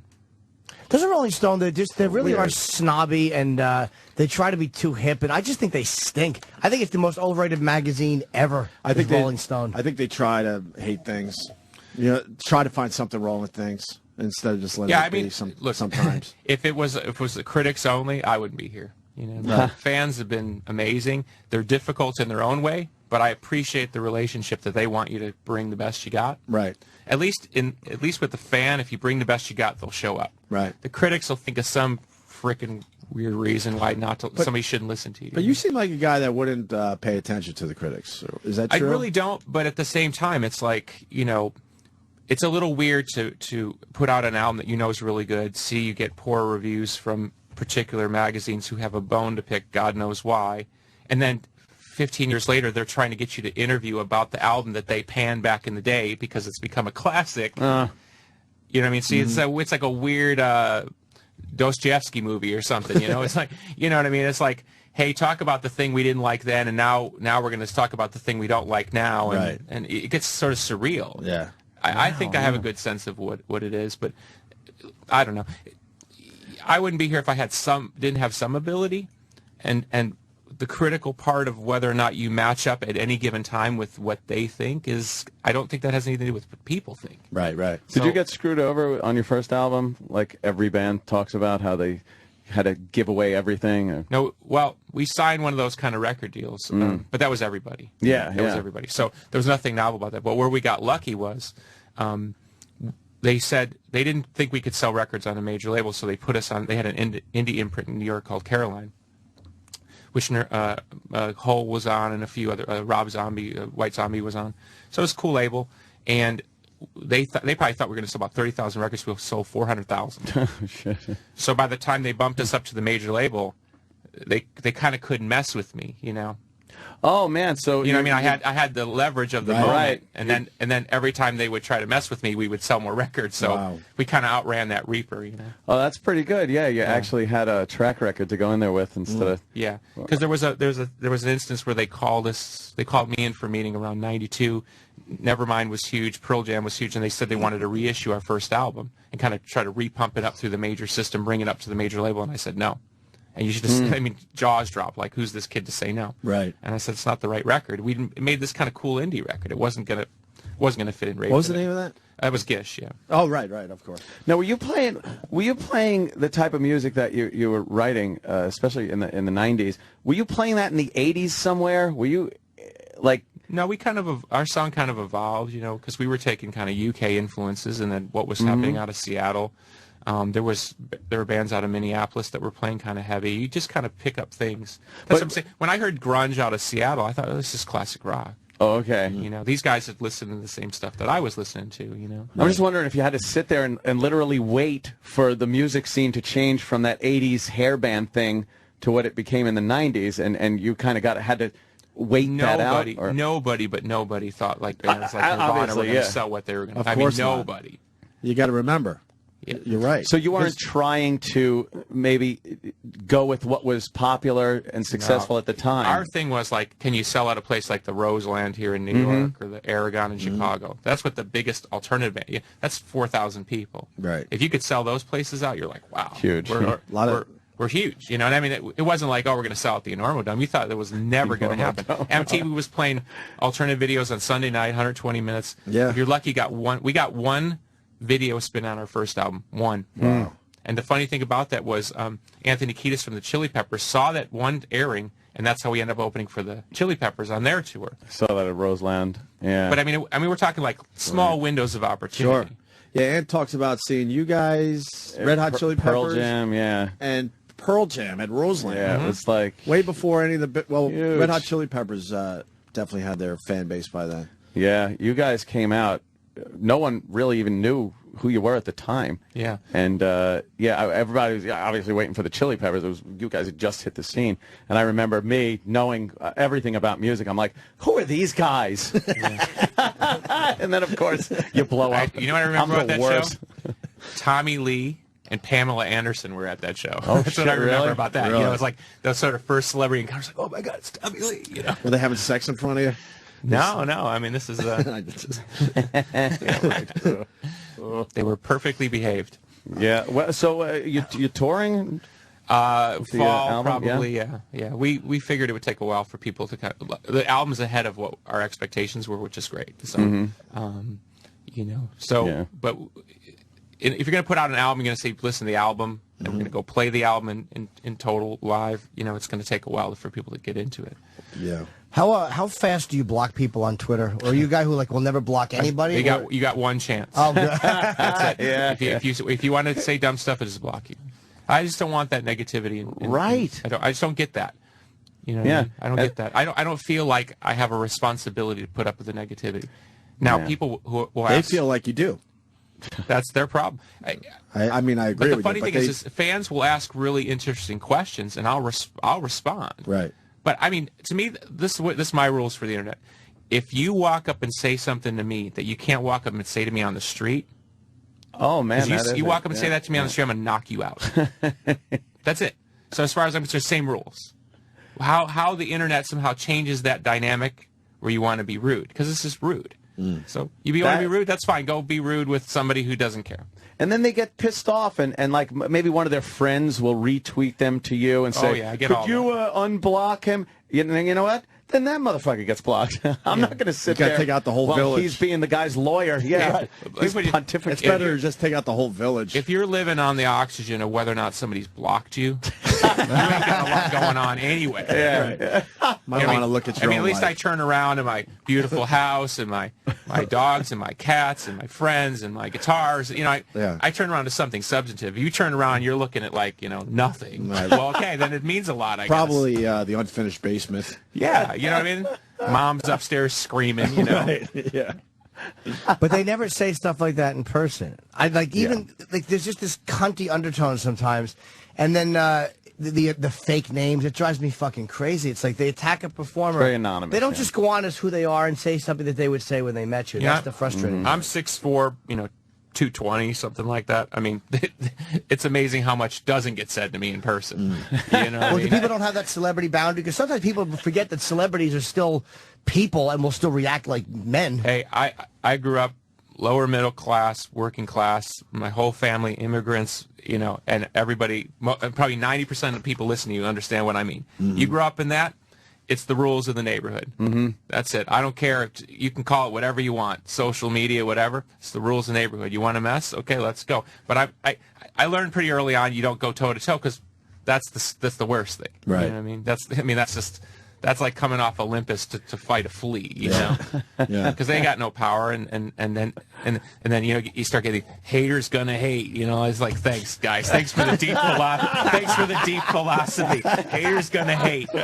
No, but what he taught me, the best thing to do, send them, because they're following you, so you send them a private message that's horrible, and then block them. But I mean, it's got to be completely brutal. Horrible. I brutalize a private message, the person, and then block them so they can't even answer me back. I have to tell you though, probably about 5-6 times, somebody said something where it wasn't just say overtly mean, but they were being rude, and I would send them a private message, and I would say, what you're saying is not really nice or not cool, and every time the person would apologize, every time, because it's the attention they want.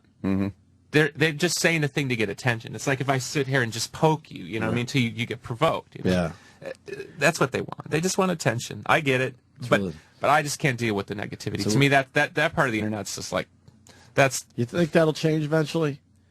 You know what I think will happen? They'll either get such sophisticated systems where you can, decide what you want to filter. Like they'll have a system where it'll figure it out for you, right? And it'll just block people, and then it'll change, because you're not going to get through, or you're going to have to be so weird, like hey Corgan, Tupperware isn't good enough for you. You know what I mean? It'll be so lame. You'll be like, what? You know, they'll have to try to figure something out to bust the system. Because ultimately, those people, you know, the Facebook, so they want you there. They want you looking at their ads or whatever they're going to commoditize their stuff at. They don't want you getting off that site because some jerk in, you know, Cleveland's got to say something. Right. They want you there. Once they figure out the filtering and all that stuff, forget about it. Well, the positive side, it makes it easier for you guys to promote yourselves. I don't know. We were one of the first bands to really jump on the internet and see the potential in creating new fan relationships, and I think it's been a mixed blessing for us. I mean, we had 30,000 people in our chat room, probably around like late '90s. It's a pretty big number. I mean, that's a big number now. Yeah, that's huge. But we found ratio-wise about 100 to 1. Really? 100 Facebook fans, or back in the day, MySpace fans, 1 sale. Wow. 100 to 1. So I don't know why I got to spend my time talking to the 99 that ain't going to buy shit, do nothing but complain, to deal with the one person who probably doesn't like the negativity, is going to buy anyway, right, and probably wants you to be more dignified. So why were those guys involved, the 99, you think? I don't know. It is an attention thing. I think people like you're in the public eye. I think people like that they're involved with you in some way, shape, or form. So we take more of a kind of a dignified approach, you know, like we're not slavishly begging and stuff like that. And we've seen our sort of core fan base grow because it's sort of more of a community to be a part of as opposed to a constant shill. Right. You know, there's a lot of stuff I don't promote. I probably should, just out of fidelity. I didn't promote today like I probably should have. But then if it goes well, I might say, oh, thanks, to you guys. It was cool. Thanks for having me on.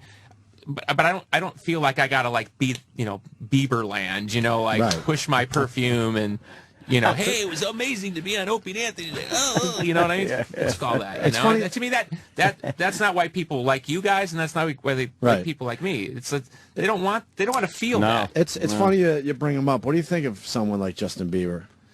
I mean, he's not that talented for the following he has. I think he's fairly talented for his age. Yeah, but look, there's always going to be a Justin Bieber, a Donny Osmond. It's not those. So you don't think he's going to have longevity, right? That's hard to say. Really? Well, look, I don't know what they used to call it, Q rating. Who the public knows, right? A kid like Bieber, I mean, he might be worth 10 times more on the reality show. 10 years from now, or he starts a men's hair care line. That's the world we live in now. Music is just the thing they kind of do to make money all these other ways. I mean, I went one time with my nieces, of course, are Bieber crazy, and there's like 7 different Bieber dolls. 7. Justin in the green jacket, Justin in the blue jacket. But your talent blows his away. So how does that make you feel? It doesn't bother me. To me, it's like different businesses. Yeah. You know what I mean? I mean, you guys know the guys out there who just do like whatever to whatever. Well, his voice is weak, and he's just he's writing pop songs that almost anyone could be singing and writing. I wouldn't disagree, but I think to me it's not. That's the part of the business that's like a no-brainer. Just like making like the bad teen movie or something. It's like it's gonna be there, right? Right. It's all the other stuff that pretends to be something, and the record business rolls it out and tries to get you to buy inauthentic things, pretending to be authentic. Right. And why do they pretend for it to be authentic? Because the money's in the authenticity. So then they treat people like me who are real bad because they can't control me and they can't get me to crank out a hit every time they stick a needle in my back. You know what I mean? That's the part that they're never going to understand. The Jimi Hendrixes of the world and the John Lennons, those are the people that sell a tremendous amount of records. And the public loves on some intrinsic level, even if they don't always agree with them. Like John Lennon was incredibly political and Bob Marley had his politics. But the public loves them because they're just themselves. Right. And they're never going to figure that out. Because you can't control a Jimi Hendrix or Bob Marley. You know what I mean? Right. Jimi Hendrix was doing stuff that we still can't figure out. Still. And for that time, wow. When they push out these teen idols, is it more like because guys like Hendrix or Lennon won't sell to that, like your niece, like that demo where there's a lot of money, but those great artists aren't going to sell to that demo, so they got to find something to cover. They're easily influenced, it seems like. I would say, look, I loved the Beatles when I was a little boy, like starting at 5 years old. Yeah. Beatles blew my mind. I'm sorry, and especially, I mean, I meet all these executives. They all got kids. I don't understand why they wouldn't want to make music that would, yes, be exciting, but music that doesn't feel weird, right? To me, and I don't mean to criticize them this way, but I'm criticizing the whole genre. When you've got like teens singing about things that teens probably shouldn't be singing about, that does affect people, families, kids' perceptions. I know moms who got teenage daughters that are, Bieber fever, and they got to kind of wrestle with the themes because the kids are attracted, but you know what I mean? And I'm not saying an artist like Bieber should be controlled, but at some point, somebody's got to make a decision there to put that stuff out. Right. And they got no problem looking the other way when he's singing lyrics that are, probably age inappropriate, right? And that does affect American families, the way families have to deal with their information. And that is the difference between Donnie and Marie or Sean Cassidy and this generation. Right. This generation has no problem being overtly sexual in their music to kids that probably shouldn't be listening to that at that point. They still don't know what their penises do. Well, yeah, hopefully, and exactly. that's where it gets a little queasy, and especially the young girls who are 14, 15, they're rolling them out with like low cut tops. I mean, that sends kids are influenced by that, and that the record business does have a responsibility to not sort of exploit that. I mean, look, you want to exploit me as a male, and roll some chick out in her 20s or 40s, fine. But the kids, I find that really queasy. Yeah, the way they sexualize the kids to sell records, right. I think that's messed up. When there's so much money for the taking, though, I mean, you can't. I don't think ethics has ever won out over cash. Hey, if somebody came in here today and say, "Hey, if you guys light yourself on fire, your ratings are going to go up," or we'll give you $1 million. Flame on! Yeah, you'd be surprised. As long as you wear the Facebook T-shirt, we'll give you $1 million. I'm saying this. I'm not gonna lie to you. We've been guilty of that over the years. Okay, we've matured as a radio show, but we did the edgy, outrageous shit, knowing that it was the easiest way to get more people listening. Hey, I've done dumb stuff too, but the point is, at some point, if you have a place of responsibility, you have to wrestle with those moral obligations. To me, there are people knowingly marching things out past that line because there's a business advantage. I have a problem with that. I don't think it's a provocative thing I'm saying. I mean, I think it's an age-old argument. No, I get it. Our philosophy back in the day, especially, we would do these really over-the-top edgy shit to bring you to the show. And then hopefully the day-by-day show would keep you there. Right. You know what I mean? Because it was hard to get people to listen to you. So how do you do that? You do something maybe a little shocking. They're like, oh, you hear what Opie and Anthony did today? And then you listen to the show and realize, oh, they're not just doing shocking stuff. They're actually talking about real stuff. And they're also hopefully funny. I think the business is changing for all of us where we can be qualitative. That's what I'm saying. I would say to a record executive, if you make, I don't want to say wholesome because I'm a rock and roll guy, but I think you can make music that's, let's say, got a little bit more depth, that's going to last, that you're not embarrassed to pay, you're not in the car kind of wincing. Right. Listening to a 15-year-old sing about being in the club. Right. You know what I mean? Yes. Yeah, you think it's all relative, though? Because when you look at, like, Elvis or the Beatles, who are iconic now, but they were considered, especially Elvis, like, obscene. Right. At one time, like when Elvis came out, they obviously they would film him from the waist up. And the Beatles, by a lot of older generation people at that time, were not considered, they were considered like terrible for people under a certain age. So I wonder if it's all relative. And it just kind of it all advances. Well, the Beatles were singing about I want to hold your hand. Look, there's a long tradition of rock and roll, like Jerry Lee Lewis, Great Balls of Fire. Hello. Okay. The point is it sort of in your face, and I think now we're in your face culture. Yeah. It's just it's inescapable. Right. And so if I'm not saying you're saying this, but if the argument is like, well, it's just the way that it is, I think that's when cultures like collapse. You know what I mean? Because then it's anything goes. Like I've been saying for a couple years, you will see a porn mainstream pop girl who does porn. That will be the next marketing gag. I guarantee it. You will see that. Wow. You will see a mainstream 20-something girl, maybe even late teens because it's legal, who does porn and does pop music. You will see that because the marketing opportunity is just too rich. Wow. Well, like Paris Hilton got famous from a porn. I didn't Kardashian get famous from doing a porn. That's so yeah, that's certainly can happen. Yeah. But in those cases, there was quality there. Oh, the porn, you mean? Yeah. There was some quality there. I think Paris was great. I got to be honest. I'm not going to complain about the films. They were terrific. Yeah, I really did enjoy Paris. Then to make them like incredibly famous just because of that, I just can you imagine going back in a time machine? Okay, you know we're not in our 20s, right? Imagine going back in a time machine 30 years ago and say, hey, someday people will make porn, and they will become mainstream celebrities in America because they made porn. You'd never I believe mean, it. you would Unbelievable. never. No. That's what I'm saying. It's unbelievable. Once it goes to anything goes, then where do we? There is no line, right? Right. And it can't be a self-fulfilling prophecy. Well, there's no line, so that's the way it is. That's what I mean. Like when we're talking about internet discourse. Well, you know how many times I've had some guy I've hired to run my internet site tell me, well, that's just the way that it is. It's like, no. And I'm paying for it. I'm paying for these people to tell me I don't have quality. It's like, let somebody else do it for free, you know? Wow. Yeah, it makes perfect sense, yeah. Ugh. I think if I went back in time, what would be most amazing to me is the amount of energy and time I spend on my phone. Like, I literally, if I leave my house and I don't have my phone, I panic. I feel like I'm not connected.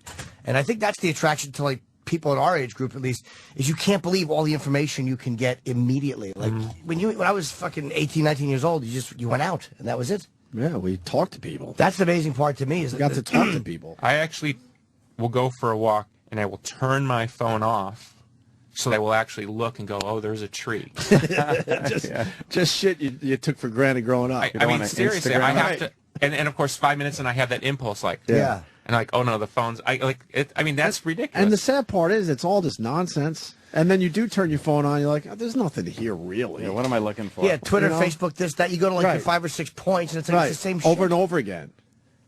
I remember people refreshing right now as they speak to us. Wasn't it? It was rude for a while to use your cell phone during dinner and stuff. Now it just seems like that's gone accepted. too. I see the new thing, which is you kind of don't check your phone for 20, and then when the other person checks the phone, then you get to check your phone. Yeah. It's sort of like okay, well, we have our little phone minute, and then you put your phone back down. Put the phone back down. Or if somebody gets up to go to the bathroom, obviously grab your phone. That's a no-brainer. What are we looking for? Yeah. Can you answer that question? What are we looking for? Because that? you decide you want to be with this person, you go to dinner, so it's like that could be a nice moment, and you could talk about whatever you want. Yeah. But then you feel like you have to see if there's something better on your phone. Never we're missing something. Yeah, there's So never any giant strange. revelation on there that's like, oh, I'm so glad I looked. Right. It's just always And the we're all same guilty of it. nonsense. I mean, fucking potato chips is But what it is. it's new, though. That's what it is. Like, again, someone who's 19 might, because he grew up with that, but I'm 43, so it's fucking like, I can't believe that it's there. I can't believe I can just open my phone and look at text messages, and like, it's still very new to me. I was 23 or 24 before I ever sent a text message. Right. Imagine where it's going to be in 10 years. Yeah. It'll just be silent. We'll just do it without It'll be like actually Obi-Wan, holding the phone. like the Princess Leia will come up and be able to talk to your girlfriend 3D. That's what's scary. It just keeps advancing. Have you heard about the new thing where they're putting bands on with holograms? Yeah. Oh yeah, they did it with Tupac. But that's just the beginning. Yeah, it's going to be every band. You can Every imagine. band ever is going to now go on tour in hologram form. Right. And whoever owns the rights to that band is going to make now a fortune on touring. And then you're going to get like Tupac with Janis Joplin. You know what I mean? You're going to get stuff like you're like, that what? would never happen. Yeah. And imagine a band that's been gone or dead for years being like the #1 grossing band on tour that year. That would just be the oddest thing. Look at it. The opportunity for any band to become as big as, say, like the Beatles or the Rolling Stones, once those bands are gone, and can never come back in any form, right? Well, I'm sorry, if you put the Beatles on in hologram form, they're probably going to be one of the top grossing bands out there. Right. And you don't have, there's no temperaments in the back over the deli tray, temper tantrums. You know, nobody to deal with. It's just like, press the switch and the holograms will come, and, I would go in a second. I would see the Beatles like that in quality hologram I hate form. to say it. Yeah, I never got to see Nirvana, one of my favorite bands of the last 20 years. Somebody asked me the other day if we'd played with Nirvana. We played with Nirvana one time in Boston, and it was not sold out. Really? Yeah, what year was that? Maybe 91. Although everyone in Boston that probably says they were there, the place would be overflowing. Yeah, one of those. Yeah, I saw them. Yeah. How big was the venue? About 1,000. Were you close to Kurt? It was weird because I'd gone out with Courtney before. Right. So, we kind of reached a point where there was no weirdness. You know what I mean? It was like, we're cool. Yeah. Right. He needed me to help him. Because because sometimes she'd open for us, so he'd be with her, and so we'd make sure he was taken care of, and we'd have to put extra security because obviously everybody wanted to get to him, and so I know he appreciated that there was a respect level there. It wasn't weird by the end. Did you ever have to talk about it, or it was just kind of something that worked itself out? It's one of those weird things like, hey, hey, I used to be with your wife. Hey, I don't know. It's the same for any guy. Right. You get to hear any of those cassettes he left behind? No. Where are they? Because he was always like just fiddling and recording stuff on cassettes and throwing them in. He was so brilliant. I mean, he doesn't need me to to sing his praises. Yeah. But I think he was the real deal. You know what I mean? Absolutely. And we all knew it. I mean, if I could explain at the time, it was a bit like the high school quarterback. You know what I mean? You look and you go like, this guy's looks great, sings great, amazing songwriter. It's like, this is kind of unfair, Right. And of course, everybody gravitated to him. And of course, the time you're jealous and it's not this and I want to be that and all that. And then when the guy's gone, you're like, wow, I wish that guy was still around. Right. Because that guy got stuff done. Yeah. And now that I look back, we weren't as powerful as a generation without him. And then all the crap that came and the posers that came afterwards. I mean, that's why you need guys like that to kind of beat that back down. I can't imagine what he would say to this world today as far as what's happened with music. Right. I'm more negotiable in that way. I'm willing to kind of work with things. I kind of like pop music. It's all fine and dumb to me. But a guy like that would have taken it on. Sure. I don't know. Did you hear Lennon? They released an audio of a Rolling. I might have been a Rolling Stone interview he did when he was 40. And he goes, I'm 40 now. I've changed a lot of the way I feel, and it's like it really always wasn't the establishment. Sometimes it was me, and he was like how really you're putting weird. the inflection on without the accent. Yeah, because I try to give the message without because I would have just instead of focusing on the horrible accent. Can't you do the Liverpudlian? I really can, but people can't see. But my hand motion, some would say, would be exactly like Lennon's in a discussion of this sort. I've grown up. But he said it was. I should have just done like a really bad Irish accent. But he was kind of changing and becoming like a regular 40-year-old. Even guys like that, I was amazed to hear that interview kind of come around and go. Changing his ways a little bit. Yeah, I mean, it's hard to say, but look, even in his 40s, which unfortunately is when John Lennon died, he was still a great musician. And even then, even if the message changes through the mouth, the music affects things, And Generation X, we don't have as much strength as we should have had. Some people died, some people got high and never came back, So it's been a shame because there were a lot of great voices, I didn't necessarily like everybody, but I respected that there were a lot of great voices. Do you have a different look on things? Like, will you listen to some of the music you wrote early on and go like, ugh? Or do you look at everything like, hey, that was pretty good?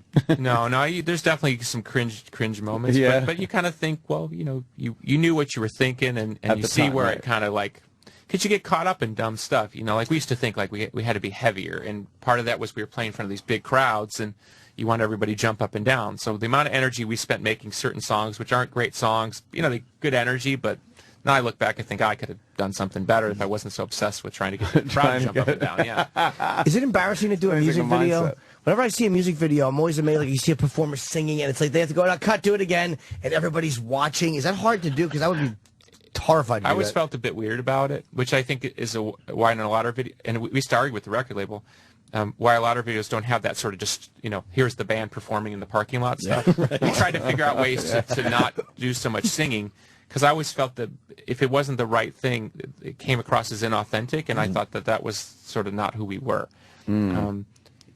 It's and let me tell you, it's a little weird. They roll the tape and you're standing there like singing, and then it's like beep, and then everyone runs around. The guy's doing this, and you're standing there like waiting to rock again. Right. Waiting to rock again. Oh man! So the trick is you got to sing like you were singing the song. You know what I mean? You just gonna go with your mouth open. You got to really sing it, so at least you're singing it. You got to see the veins in your neck, or it's not. Yeah, there's got to be happening. some kind of emotion coming from you, because I think that's sort of what people feel or want to see coming through. If you're just mouthing, then you're really just acting. Yeah, we got to get Billy out of here in a couple minutes. You're going to L.A., right?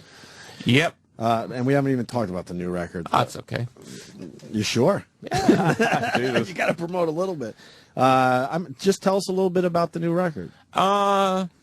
I think we were releasing one song at a time, and it was going okay, but and I'd said I don't want to do albums anymore. Typical. And then I thought, you know what, we just need to make a really great record and get everybody back on point, including us. And so, you know, the funny thing has been how people are shocked that I made a great record. Why is I don't get that. Because if the mainstream, whatever that consciousness assumes that everything an artist does, you want to be that level. And when you've made a lot of money and you've had a lot of success, I mean, you see it with. You saw it with Bruce Springsteen, Neil Young, some of the guys I really respect.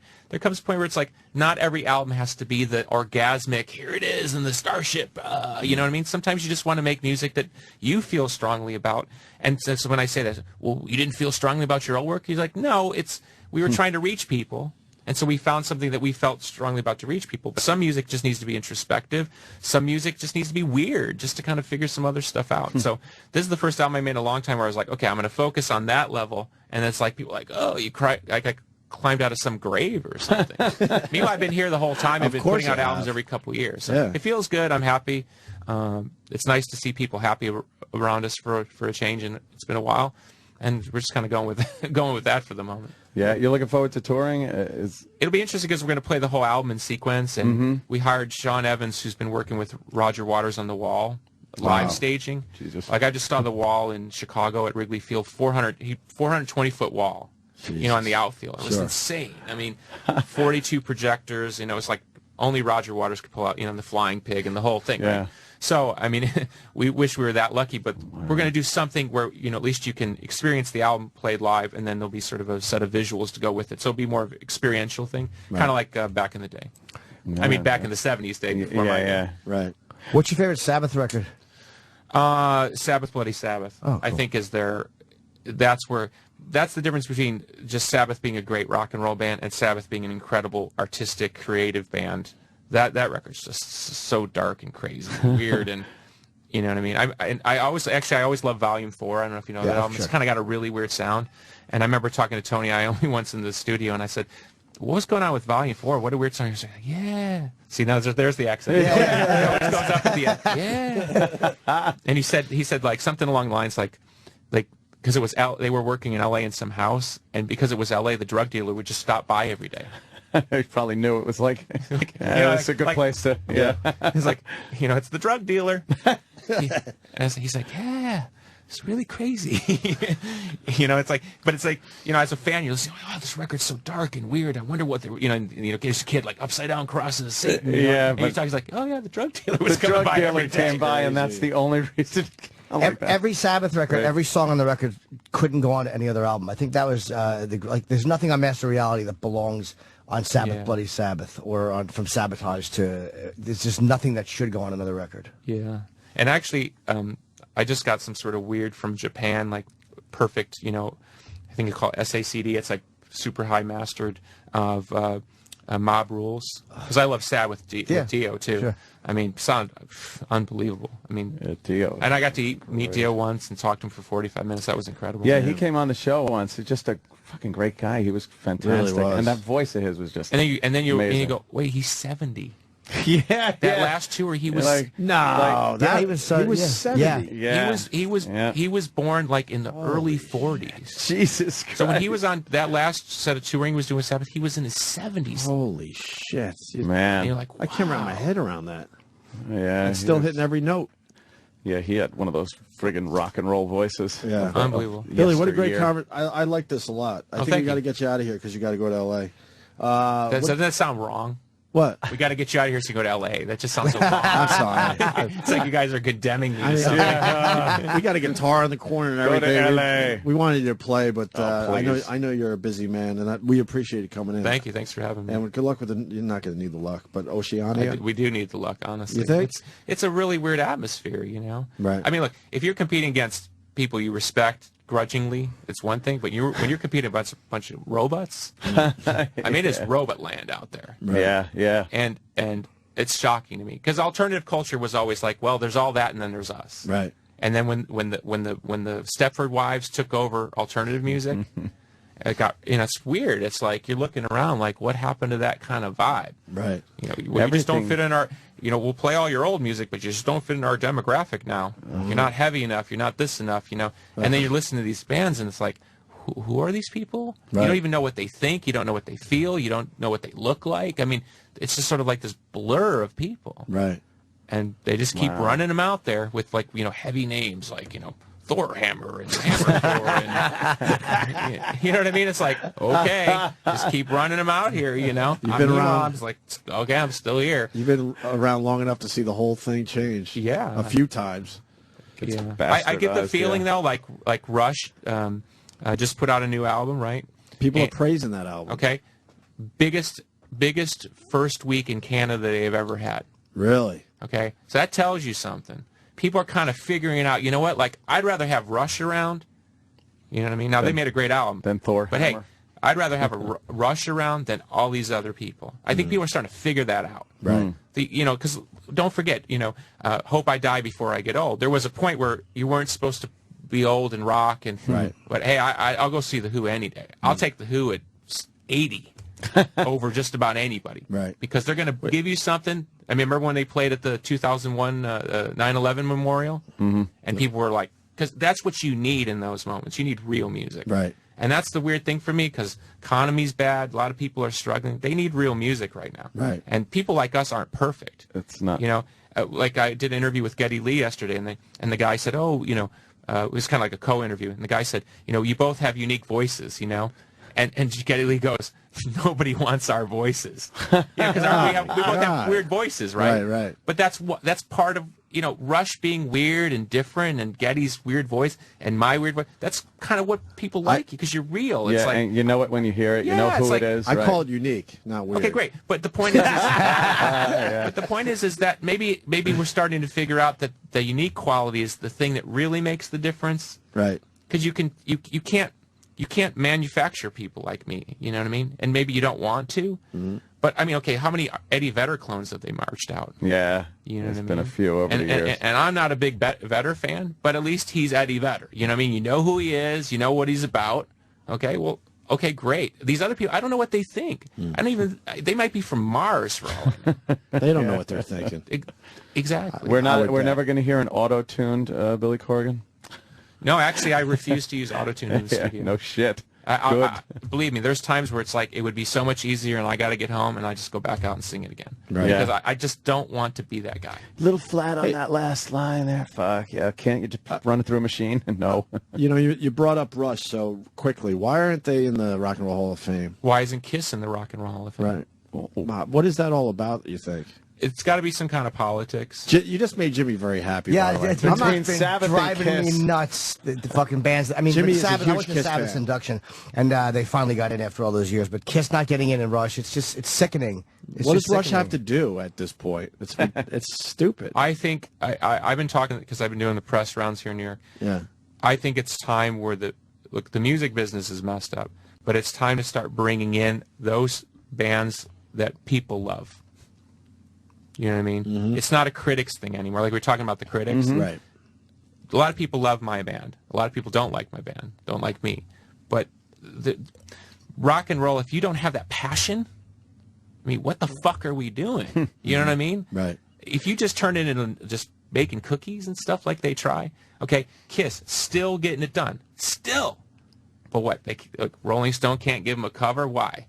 Because Gene might say something, might make fun of Rolling Stone. That's the way it used to be, right? Sure. Like Bring It On, like That was wrestling. rock and you know? roll. That's why I got a wrestling company. It's like Bring It On.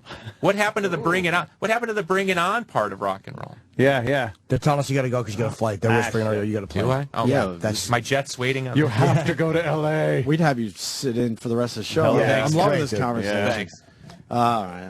Well, what track you want us to play off the new CD? Celestial seems to be the Yes. popular one. Okay. We'll do that from Oceania. man. The Smashing Pumpkins. Thanks for having me. Billy, guys. I so appreciate cool it. to have you Thanks, in, man. Absolutely, really cool. Anytime, please. I'm glad you guys reached out to me because I didn't know. I was like, what the fuck is this about? I was bummed out. I 'cause saw I've that. been I was like, I got no problem with you. yeah, I know. That would have been hilarious if he blocked you. Fuck this Opie's negativity. Billy has blocked you. And it was almost negative. I was like frustrated. I'm like, come on, we've been I believe fans you of you said forever. fucking lame, bro. I did say fucking Fucking lame, bro. I have to be me still. Wow. I was like, what is that about? You know, it goes back to something we did 10 years ago that had nothing to do with you that we don't even know. That's how weird this shit gets Some sometimes. publicist thing. Yeah, you don't have to get into it. I'm just letting you know. I march into radio stations, right? Yeah. Where they won't play whatever, you know, and I just try to go meet the guy or girl and say, "What's the deal?" And they'll go, "Do you remember back in '94 when you blanky blank?" And I'm like, "Really? That's what this problem is about?" You played the competition's radio station when we were trying to do a promotion. Oh, shut up! Right. And you're like, "But I'm still here." Right. Like that makes sense if I'm not here, but I'm still here. Right. I mean, you know, the politics and no, I know. these I'm businesses. glad. I'm just glad we worked it out. Look at the political, you know, discourse. I mean, who doesn't get to talk? Who gets to talk? Who knows who? Who's somebody's boy? I'm always amazed. Like if you watch like CNN or something, and they're going at it. And they get to the end, and someone's like, they're like, ha, ha, ha. Yeah. And, you know, they go back in the green room. Oh, Bob, how's your golf? And Yep. it's this fake wrestling. We've been on those shows, so Yes. we've seen it in person.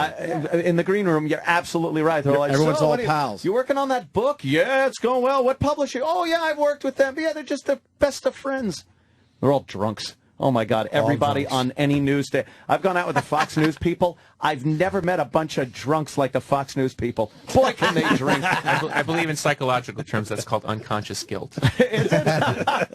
Well, I'm right there with them, though, at the bar, so Jesus. All right, well, my private jet is waiting. Yes. I just got to go It's to L.A. and it's at Billy on Twitter, which I think is the most amazing thing about you, that you were able to get Billy on Twitter. name. Well, you got to get at not Opie Radio. Or, you know what I mean? Like, I tried able to get the good one. I tried for Opie. There's another guy out there that might have that one. Whatever. All right, E-Rock, you're going to play from there? The Celestials? The Celestials. Yeah, I said that. All right, E-Rock. All right. Just play it. Yeah, the new Smashing Pumpkins, Billy Corgan. It was a pleasure. Thank you, sir. Thanks.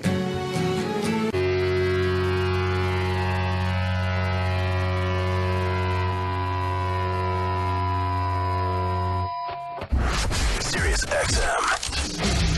You're listening. How great was Billy Corgan, man? Fantastic, Holy fuck. What a nice dude. He was one of those guys, you're bummed that he has to go. He was good, man. I had a different perception of what he was going to be. Really? I thought rock star, too cool for the room guy.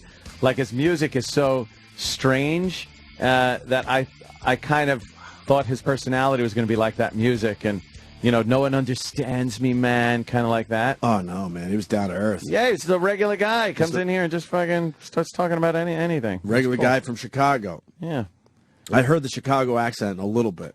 a little bit. Not your version of the Chicago accent, but just Hey there, despite all my rage, I'm still just a rat in a cage over there. I don't know. Yeah. Today's going to be the day that I finally throw it back to you or something there. Is that him? No, wait. That's the other one. Today. No, that's... See, I always get those confused. People loved the interview. Yeah, they did. Yeah, that's Oasis, right. Yeah. I always get them confused because, you know, that voice, that kind of nasally, high kind of voicey thing. Yeah. That's what it is. He explained that an ECW guy, who I guess is a huge fan of the show, so he should get a plug now, Sam. Was probably... After the interview, he goes, yeah, someone forwarded your tweet to me. I assume that's how that whole thing started. Lou D'Angeli, who played Sign Guy Dudley in ECW. I never heard of that. That's not a Dudley. It's not a Dudley. It's Dudley's manager. Yeah, how many Dudleys are there? I know of... I mean, all told? 2. Okay, in the history of ECW, how many Dudleys were there? There's only 2 I acknowledge. Oh, my God. Because in the Dudley guy that did our show and the other Dudley guy that was black, I think. Bubba Ray and Devon Dudley were managed by Sign Guy Dudley. I don't know that guy. But, I mean, they went crazy for a while. They had Big Dick Dudley, Dances with Dudleys, Dudley. Dudley Do-Right? No, not Dudley. Never had that one. That's like, you know what? He's not a Dudley. But, I mean, there's only one Ted DiBiase, but who signs the belt also? Virgil. and that doesn't mean that he's Ted DiBiase. He's not the $1 Million Man. He might have to give him a pass, though, because he's a huge fan of the show, and he's the reason Billy Corgan got on our show today. Who's that? Oh. This Dudley dude. Only Virgil. All right, enough of your Tumblr account. Dude, the amount of pictures that are showing up of just fucking Virgil sitting at an empty table is fantastic. I was going through some of the pictures the other day. It's great, right? Fucking great. Wait, he's seen it? He's always just I sitting wouldn't there. be surprised if More Lonely pictures. Virgil. A lot of people sending you pictures since your Tumblr account went viral. Yeah. Nice. Lonely Virgil. And they're all just him alone at the table. They're fantastic. Look at that. So what Dudley was it? It was Sign Guy Dudley. It was their manager, their entire ECW And run. he's a big fan of the show. Yes, he is a big And he fan of saw the my show. tweet, and he forwarded to Billy Corgan. Yeah, I'm kind of embarrassed. I said "fucking lame, bro." Fucking lame, bro. I didn't expect A, for him to Wow. read it, and B, that he would be on our show basically the next day. Fucking lame, Fucking bro. lame, bro.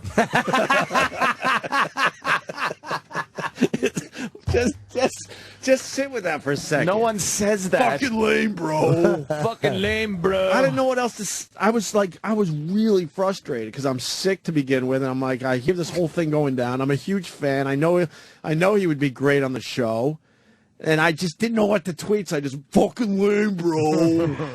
What could I have written? Fucking lame, bro. He goes to me after. He goes, "Hey, let's get those T-shirts made immediately." Yeah, fucking lame, bro. Fucking Yikes. I'm an idiot. A fucking idiot. But it worked in the end, even though I tweeted something very douchey. He came in. But the Dudley guy, who's a fan of the show, He works for Billy Corgan's wrestling promotion. Okay, forwarded to Billy Corgan, and Billy wrote me back. He couldn't have been nicer, by the way, and we went back and forth a couple tweets each, and next thing you know, he's on the show. So good. I'm glad. It's time that we reach out to some of these guys that are blowing us off in a nicer way than fucking lame, bro. Fucking lame, bro. That is one good thing about Twitter is you can get to the performer that way. Like, they will see it. I'm 1 for 2, though, because Mark Wahlberg never saw my Jonah tweet, Hill I guess. did respond, though. And Jonah Hill. So that one, we squashed that one, too. I wished him nothing but the best. Yeah, God bless. But I was frustrated with that, too. I'm like, really? All the other times you're on our show, and then you finally have this massive movie, and you don't come on? Come on. Yeah. Come on. Fucking lame, bro. Did you use fucking lame, bro? No. See, that might be what got Billy Corgan. Fucking lame, bro. Fucking lame, bro. You should just always finish it with fucking lame, bro. That's right up there with Ice Cube. Ice Cube. But Billy was great. Yeah. There's so much we wanted to ask him too. Hopefully he'll come back. He had a crazy upbringing himself. I would love to have asked him about that. He was a cutter for a while. His parents divorced at 4. His father was a drug user. His stepmother was physically abusive. Wow. He has OCD a little bit. He didn't seem like he wanted to shake hands. He didn't shake hands. He wasn't happy that I still might be a little under the weather. But I was going to get my picture with Billy Corgan. Billy Corgan. Yeah, he was a cool guy. What else can we say? He was great. He was great. Yeah. Now everybody on Twitter, please thank @Billy for coming in. That was awesome on his part. What a great guest, man. He saw the tweet and he was like, fuck it. And he came in. That was awesome. All right. Oh, you hear about the Rangers guy? The Rangers announcer? Oh, yeah, you had a birtation. Yeah, now we just all know what a birtation is. Isn't that odd? That just became a word. I think it Because has. She blurted it out. I feel like we came up with the word, but no. People are just using it now as something that happens to people. Yeah, it's become a word. It's something that happens when... Travis, did you get a little hard that Billy Corgan was here today? You're a big fan. It was very cool. It was. That was really a biggie cool. for you, right? Yeah, I mean, yeah, that was cool. I love the Smashing Pumpkins. Yeah, they were great. I will now go listen to I guess them. they still are. Yeah. What? They still are. I never listened to them. You should. I know who they are. I told you that whole genre of music I just kind of missed. Yeah, but they were different. That's right. You're catching up. They were. You got the Ramones. And they were caught. I'm an ass. They were 20 years you'll be listening to the Smashing Pumpkins. But they were caught in that genre. But I didn't think they were like grunge. Did you? No. I mean, they sounded. They threw them in there like, grunge bands, Pearl Jam, Nirvana, Smashing Pumpkins. It's like, no, man. Well, it was. He was doing his own thing. It was just easy to lump them in. Yeah. You know. Why? Because they had a fuzzy guitar every once in a while in their songs. It's because it was popular music at the same time all that was coming out. Yeah, it's because like anything like rock that replaced the hair bands was kind of like it's grunge. Yeah, it's grunge, right? It's so easy just to throw everyone in the same category. But they survived the whole grunge thing. Yeah, but then you go back and you listen to like any of their albums, and it's nothing not at all like anyone else. Not grungy. Yeah, that was very cool. It's a guy from Chicago. Hey there, this ain't what you call your grunge. Can I have that video, Sam? Yes. Sam was supposed to put all these things on the hard drive. He never did. He's lazy. Well, I can't give you the hard drive back and then still put videos on the hard drive. Have you put any on there? Oh, yeah. How many? I don't know. More than 5? No. Yeah. When do you want it back? When do you want the proof? When it's full. Oh, okay. Thank you. What are you getting aggressive about? So we got the Rangers announcer doing a rotation, huh? Yeah, this is their TV guy. TV guy. Yeah. I haven't heard this either. This was on Monday night. Monday night. Yeah. This discussion involving a 2-1 game, the tying run at second, a leadoff single by Chase Headley. Go-ahead run is at 5th on what Adams is insisting on calling it a botched robbery. What actually happened was his henchman took a piece literally out of my his.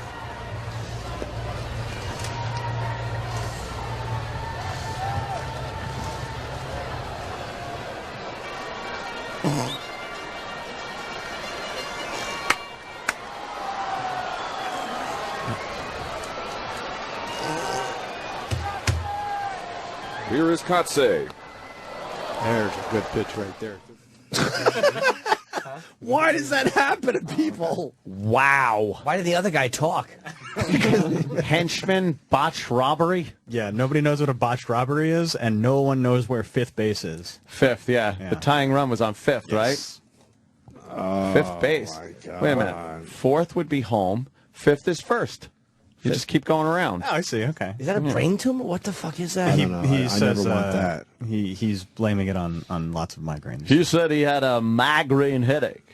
Oh. But he's probably reading the paper, probably the paper open. Botched robbery or something. Yeah, I don't know what that's not a baseball term. No. Yeah, it is. He's trying to steal. Can we hear the first part again?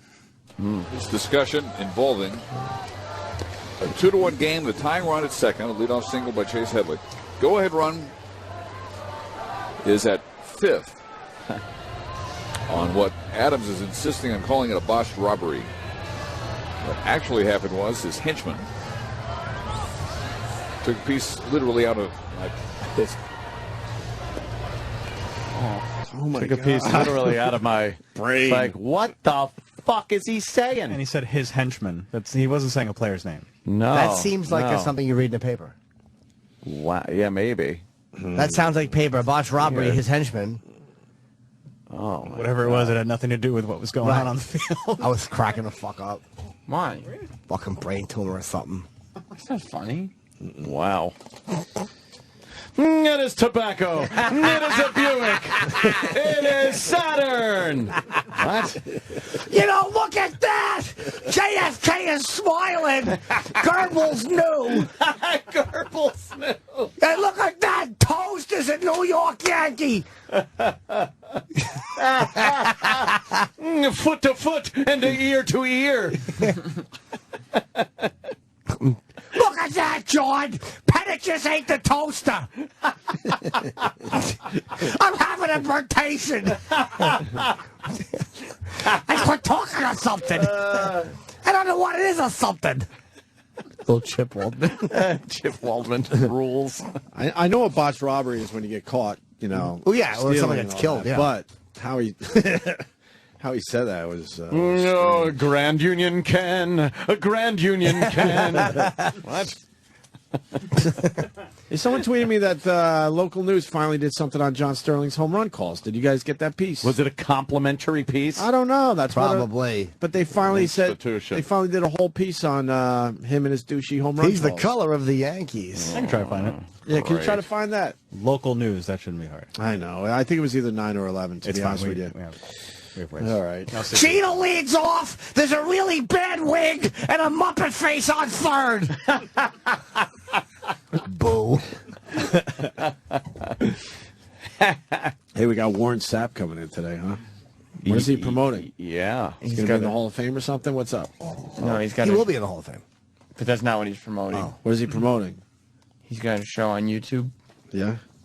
called Judge Sapp. Judge Sapp. Oh, really? Judge Sapp. And what's that about? It's like a People's Court type show, one of these Judge Judy type shows, but he's the judge. Has he ever gone to law school? No. It's his own brand of justice, as it were. What does that mean? Guess we're going to have to ask him? Yeah, those are questions for him. Luckily, you have the opportunity. Now, I've seen a lot of these shows, and they got real judges that are retired, and they really kind of lay out the law. I saw a little clip of his. There's a kind of a Wheel of Fortune spinning wheel in the court room. Well, he was a football player, not a judge, so he doesn't actually have any legal jurisdiction. That probably is just for fun. Just good, clean fun? Yeah. That's what he's having? Yeah. He is wearing a robe. He was a fucking monster when he played. Yeah, that's great. Yeah. Well, I can't wait to... Look, he's gassing his car up in a judge robe. What's up with that? I notice a lot of black people on the stand there. Fun. Black people in court shows like peas and carrots. Mm-hmm. Mm-hmm. So is he hoping for what? To talk about his YouTube show. No, but what is... Wait, it's a YouTube show? Yeah, it's on YouTube. Oh, I thought it was on TV. No. Wow. So is he hoping maybe he goes from YouTube to... What? He's gone... I don't know if it's related at all, but he's gone through financial difficulties recently. And then what? I just took this judge robe out of the dryer and put it on in the laundromat. Like he's just getting ready. Alimony payments, and he went through bankruptcy very recently. Had to sell off his Super Bowl ring. Yeah. It's depressing. Yeah. His house may go into... TMZ said his house may go into foreclosure. He owes... Why doesn't it go into 5 closure? Yeah, before opens you. 2-car garage. Yeah. Wait a minute. Double pink slips. I wonder if his divorce got him. He owed $6 million. How do you owe $6 million? $6 million. And I think he owes something like $700,000 on his house from before the bankruptcy that he's got to pay, or it's going to go into foreclosure. How much can Judge Sapp make on YouTube? $700,000. Coincidence? No way. I don't know. Can't imagine. The preview has 2,800 views. Hopefully we'll... All right, that's pretty good. Yeah. That's good, right? Ooh, no. It's not a lot. Oh, tell Travis it's my 9 for the Travis, it's my 9. The John Sterling thing, my 9. I guarantee you they paint it as a colorful flavor of New York. Yeah. He's become the unpredictable, always colorful. It's not going to be what it should be. No. How long has this cancer been in front of a microphone?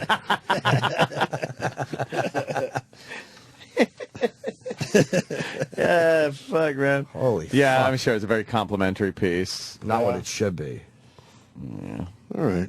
Jesus Christ.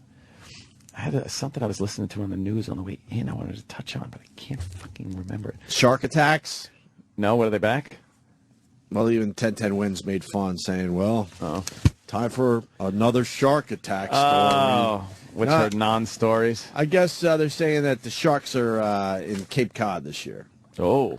But I guess they now have sensors or something. Shark sensors? So now they know when the sharks are nearby. It's not like sure Chief Brody up in the tower ringing the bell? No, it's the language that the sharks have been using. Oh. And then the guy with the voice goes, we have to because it's a shark story. Here's the Jaws music. He made fun. Oh, right. They do that. And he goes, I'm sure there'll be a bunch more of these shark stories as the summer hits us here.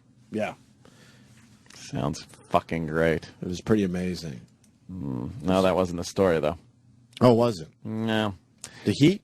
It's going to be 100 today. Well, that's true. 103 maybe. How hot is L.A. going to be? I bet it's cooler in L.A. than it is. Oh, it will is, be. yeah. It was 85 on the way in today at 5:15 in the morning. Yeah. It was 85 degrees. How hot is it out When right I now? left the house about that time, it was I opened the front door and wowie kazowie. I have to sleep with blasting air conditioning in my bedroom, so I literally have to put the blankets on myself. Right. I put blankets on. And I'm like, ooh, it's cold out there. And then in the winter, I hate being cold. It just doesn't make any sense. We all bitch. Yes. Remember when it was really cold out, we wanted heat? Well, here's the heat. Relax and enjoy it now. Yes. Who cares? And it's really the first really hot days that we've gotten. Yesterday and today. Yeah. We've had it easy. Yeah. We had a nice spring for once. But now I think we're going to get spring was nice, but then the beginning of June a little too rainy for me. Not very happy. Not many pool days. When you got the pool, I don't like the clouds moving in every 2 seconds. You know, and then a fucking rain. Yesterday I was having a lot of fun. I purchased a little fun toy item yesterday. It's a little it's called the Parrot AR drone. Oh, I thought it was a Vietnamese girl. No. She sets off firecrackers while I play Motorin. Sister Christian. I'm jealous. I'm so jealous. I wish I had Jesse's girl. I'm so jealous. Wait, you got a fucking line in the movie. You got a drone? Yeah, it's a little drone now. And oh, there it was. A little drone. Yeah. It's a quadcopter. It's got 4 little rotors on it. And it's got all kinds of, that's the inside one. That's in my house. I just have that. Put the outside one on.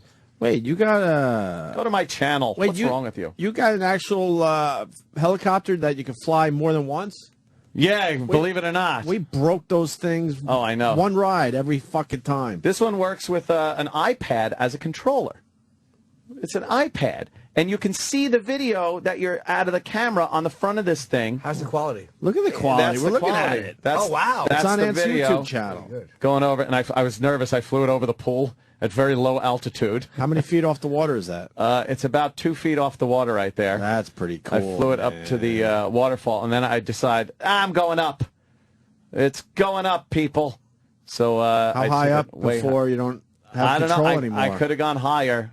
I went way over. So why don't you go high? Well, and then catch the damn thing when it falls. No, it would have probably fallen in the pool. Wow. And I'm not. How high is that? You think? Big on. I don't know. I got it up to that's a couple of 100 feet. What? Yeah, it goes up, and I could still see. Look, you see like hills and stuff back there. Is this legal? I don't know, because I'm thinking I got houses all around, and I got a camera on a fucking helicopter that I can watch through my iPad. I'm looking at a video. You got to be 30 to 40 feet above your house at this point, easily. Yeah, maybe even more. Yeah. Maybe 50 or 60. It's pretty high above the How do you keep it so rooftop. steady? This thing has sensors on it. It's got like an altimeter sensor. It's got sensors that detect the ground, all kinds of computerized leveling. So if I let go of the iPad, no controls, it'll hover in one spot and just stay there. Just stays there. And then with the iPad, you kind of move it around, and yeah. And look, see, those are the houses. You almost back feel there. like you're flying, right? Yes, it's a first-person view through the iPad. It's pretty fucking cool. This is coming back down again. Yeah, now coming back down and you didn't past crash my roof. it?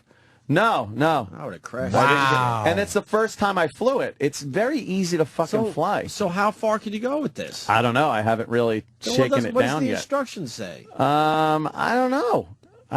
People are making fun because I didn't have my hat on and my hair looks like Doc Brown. Yeah, and then it just and for landing it, there's a land button, so you get it close to the ground and hit a thing that says land, and then it lands itself. Oh, instead of crashing. So you're not crashing it. You always fuck that up. Yeah, the landing's the toughest part. We fucked up all these helicopters growing up. And then I did one in my house. Yeah, click on that one there because you could use it indoors also. Which is amazing. We're going to put this on the Facebook page, E-Rock, who's shitting right now. Oh, there you are. Sorry. Yeah, no, it's up there. On. See, here's in the house. Go to Opie and Anthony on Facebook if you want to see the videos we're looking at. I have the camera just staring at me, and then I bring it because How do you not hit the ceiling? I have very high ceilings here in there, and I actually put it over the rail into the hallway. It's pretty fucking easy to fly. And the height of this, you can see Anthony. This is the view you'd have if Anthony was about to blow you on the sofa. Yes, that is an Anthony blowing view. I want one of these, and I want to fly around the buildings I live at. Oh, man. I'll get arrested, though. You probably would.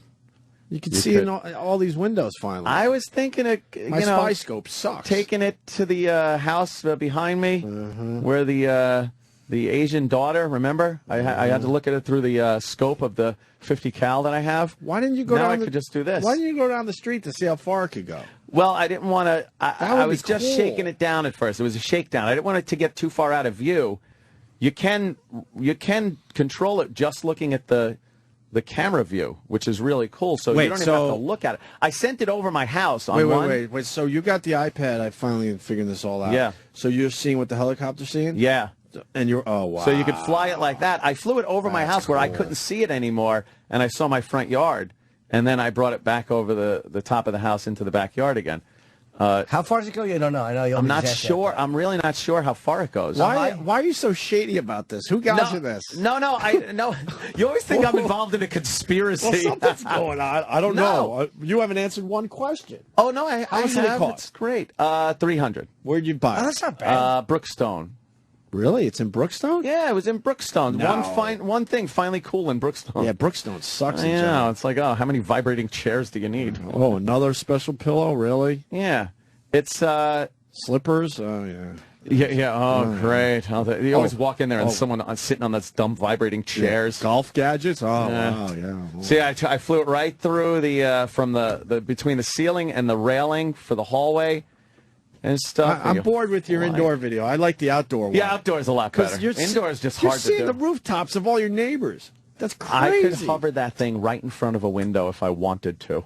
And it doesn't tell you how high it could go? Someone call. I didn't look. I really didn't look, and I didn't want to take it to the limit of how high it could go. Take it to the limit. And you can preset how high it can go, the max, so it doesn't get out of hand. I would have bought 2. Yeah. Oh, okay. Keep one in the box, and then you try out the other one, and give it the real test. See how high that fucker will go. Give it the real. And what happens if you go out of the range? I wonder if it has a system in it where it goes, okay, it's going to drop, but it's going to figure itself out. It will hover and then lower itself down to 6 feet high, and just stay there until it regains your signal. Wow.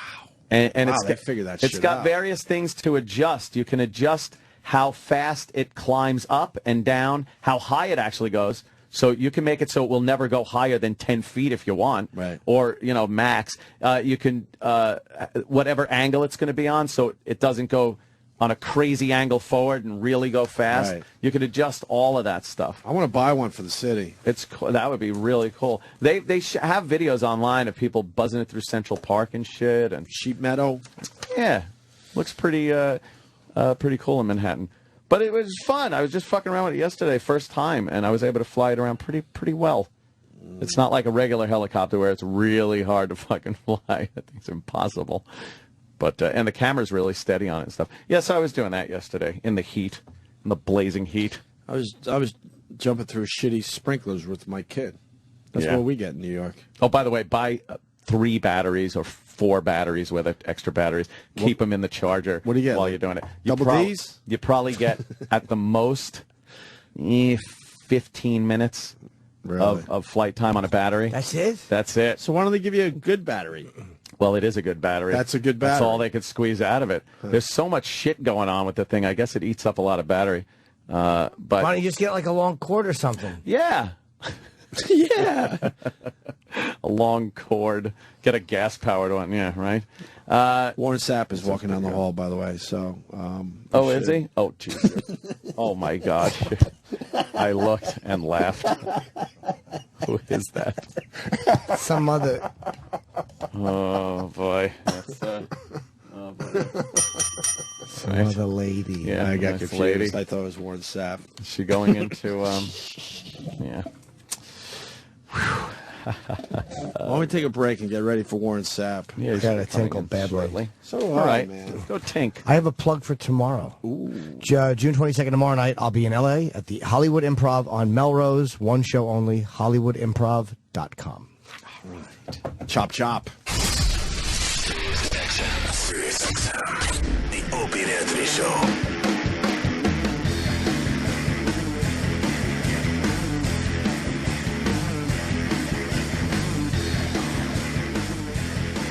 You got Warren Sapp coming in? Yes, we do. Where is he? Is that him down the hall? Oh, no. Is that him over there? Everyone hears us at work. Isn't that weird? What Imagine happened? everybody's at work right now. Yeah. Imagine if everybody heard everything you said at work. Everyone hears what we say at work. Yeah. I say It's silly. When I moved up from nights to afternoons, that was my biggest thing. Like, oh fuck, people are actually at this place now. Oh no! I used to love doing radio when everyone was home. Yeah, they tune us in at their desks in their cubicles. Is that Warren Sapp? Oh, that looks like Warren Sapp. Yeah, right. That's him. I'm seeing a little bit of a posse. A lot of who the white women. Bring him down here. I'm going to talk to him now. What is Warren up to these days? He's promoting he's at Warren Sapp on YouTube, and he's on Twitter, and he's promoting on the Twitter. He's promoting a YouTube channel show. It's called Judge Sapp. It's a comedy. He's not a real judge, obviously. And I don't know how much of it is scripted or how much of it is just off the cuff, silly. Yeah, we'll ask him. Silly. What's he doing? What's he doing? All right, stop it. Is that Warren Sapp? It's Roland. Oh, wow. This time it is. Oh, that's different. God damn, he's a big boy. Yes, he is a big dude. He's a big dude. Let's get out of here with all our teeth. He skipped through the Steelers practice. Went through their warm-ups. They said he was a bad sport for doing that when they were practicing. Oh, really? He skipped through. Yeah, he was kind of obnoxious. Warren Sapp. Yeah, he was a fucking... Warren Sapp. There he is. What's up, man? How are you? What's going on? You're dressed for the weather. You're dressed all nice and casual. I'm always like this. You're always That like looks this. comfy. It does looks look comfy, man. T-shirt, shorts. T-shirt and shorts, nice Fuck. lightweight. What are we doing? Listen, I'm a Florida boy, fellas. If you don't have a pair of shorts and a T-shirt, you can't come by here. Yeah. Gotta know how to deal with the 8 heat. in the morning, it's 100 degrees and windows are sweating. Yeah. So this weather's crazy nothing out for you, there though. I brought the heat with me. You Yeah. did. Yes, I you brought the did. heat with me. It's Beautiful, slamming hot man. out There's there. nothing like New York when it's warm. The sun smell of dresses. urine. We were talking about Sundresses. Yeah. We weren't talking about that. That's no, we true, were talking though. about the nipples this morning. Oh. What? Yes, What happened? We well, were. No, that's true, yeah. Thanks. It's ama-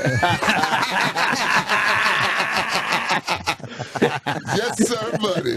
I am on a whole man show here. Woo. Yeah, That's the way to get in. I like it. We were talking about how the girls don't wear bras when it gets nice and warm. They finally, Listen, they finally go, man, fuck a it. lot of the clothes go away when it gets warm. I'm telling you, New York is a lively city when it gets warm. Woo. Yeah. Are you a guy that'll say something on the street when you see a hot chick walking by? You know what? It's against the law to stop a chick on the streets in New York. Is it really?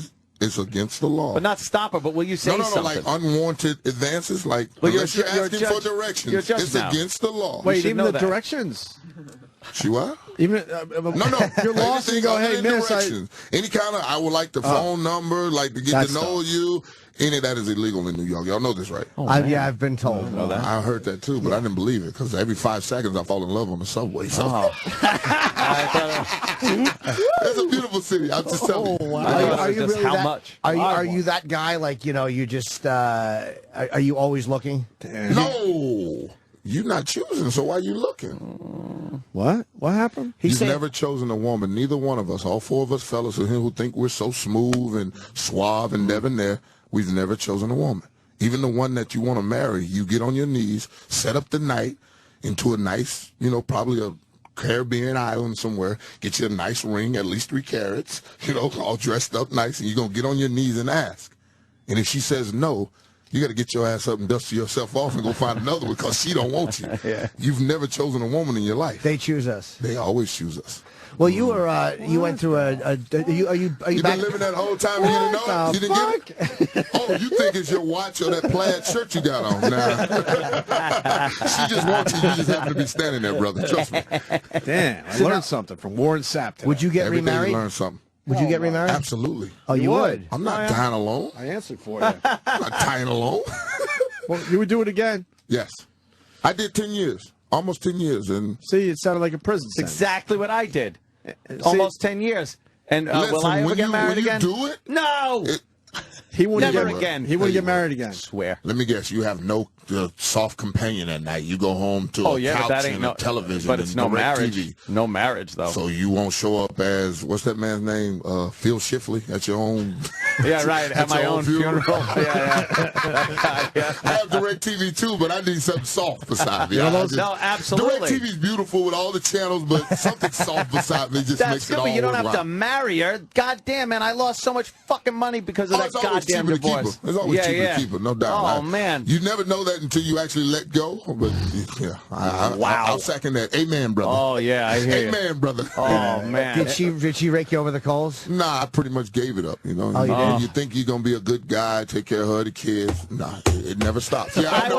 Me and you in the same boat, brother. I felt you. When He didn't have kids or a house though, and he got killed. No, I was just starting to make money too, and I went to the bank because I was going to take out half the money and leave her half. Oh, you were going to do this yourself? I was going to go, you know what? I'm going to go to I the was bank. a witness. I'm going to take out He half said, the money, Yep. and, you know, I'm not going to let She took that half. She took half of that. What was left, right? No, I went to the bank to take half the money out. It was already all gone. She took it all. She beat him to the bank. I'm like, Took man. it all. No, left you $1.70, wasn't it? I'll say it to you fellas again. You didn't choose her. She chose you. They already have it laid out. Like, if you're trying to catch a woman cheating, you have to plan for 2 years and get all her friends involved. Because they already have it mapped out. They're smarter than us. They can multitask. Did you feel ironic that your last name was Sapp at the time of your divorce? No, I got 2 P's. Double your pleasure, double your fun. I can't answer for that. I got to answer for everything. I think you might have been asked that before. 40 years. I got to answer for everything. Exactly. All right, I'm gonna watch this YouTube that show. hurt. Listen, Now I'm gonna watch this show. you have to watch this. I'm telling you, YouTube.com/The Knock. The real cases. All right, I got to ask you 3 fellas because I do this all the time. Do y'all know what a testicular inversion is? Whoa. I got some eyes up. I woke you up. I'll tell you one thing. Sounds painful. Wait, let's guess. Testicular inversion. Yes. Does that mean they're inside because a woman kicked them inside you? There you go. You get kicked in the Johnny Cochran, buddy. And they That's go one inside? of the cases. Yeah, and it's supposed to go, and it's supposed to be pleasurable, as I understand it from this jiu-jitsu teacher that came into my courtroom. I'm telling you, these are real people. We had a guy on our show probably 10 years ago now. He got kicked in the balls over and over and over again. We were amazed how many shots this guy My took. stomach is hurting just to think about it. We were amazed. God. But it only hurts a couple of seconds later. She didn't hold back either. She was nailing him in the nuts, and this guy loved it. Listen to me. This young lady that was standing in front of me in my courtroom said, Your Honor, I kick ass for a living, and I kick it good.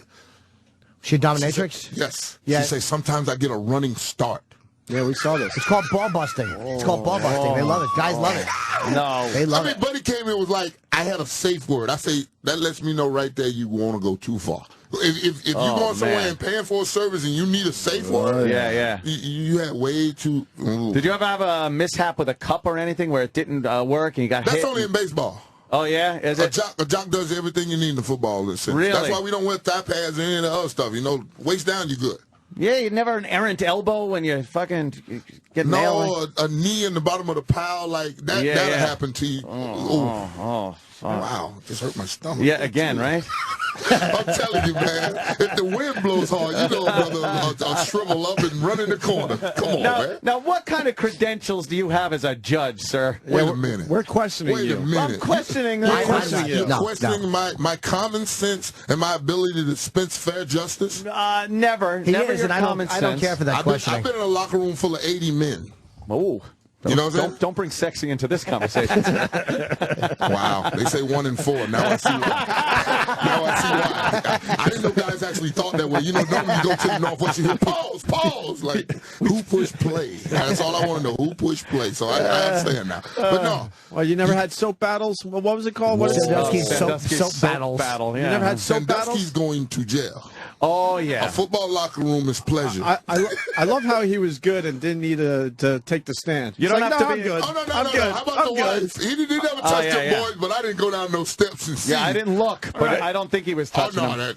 You don't have to be a YouTube judge to know he's going to jail. But Sandusky, that's for sure. Sandusky makes it sound like all you guys just have fun in the showers, and it's normal behavior, sir. You know what? That's why it's called a sickness. Yeah. See, that's why it's called a sickness. Yeah, we fucking hate the guy. Trust me. No, trust me. We'll joke about it a little bit, but we hate the guy. I hope he burns in hell. You got. Oh, absolutely. 3 times over. Right. You know, hang him on I-95 and let me have a bad day and go by and thump him on the nuts or something. You know, that's what I think should happen to him. But he's gonna get it. He's gonna get it. You're really like a high energy, like fun guy, and you have a great reputation. Yeah, but not if you're on the other side. Not like what like when you're playing against you. What is it that just turns that for you and takes all this fun energy and just turns it into the ability to do what it was you did for so long?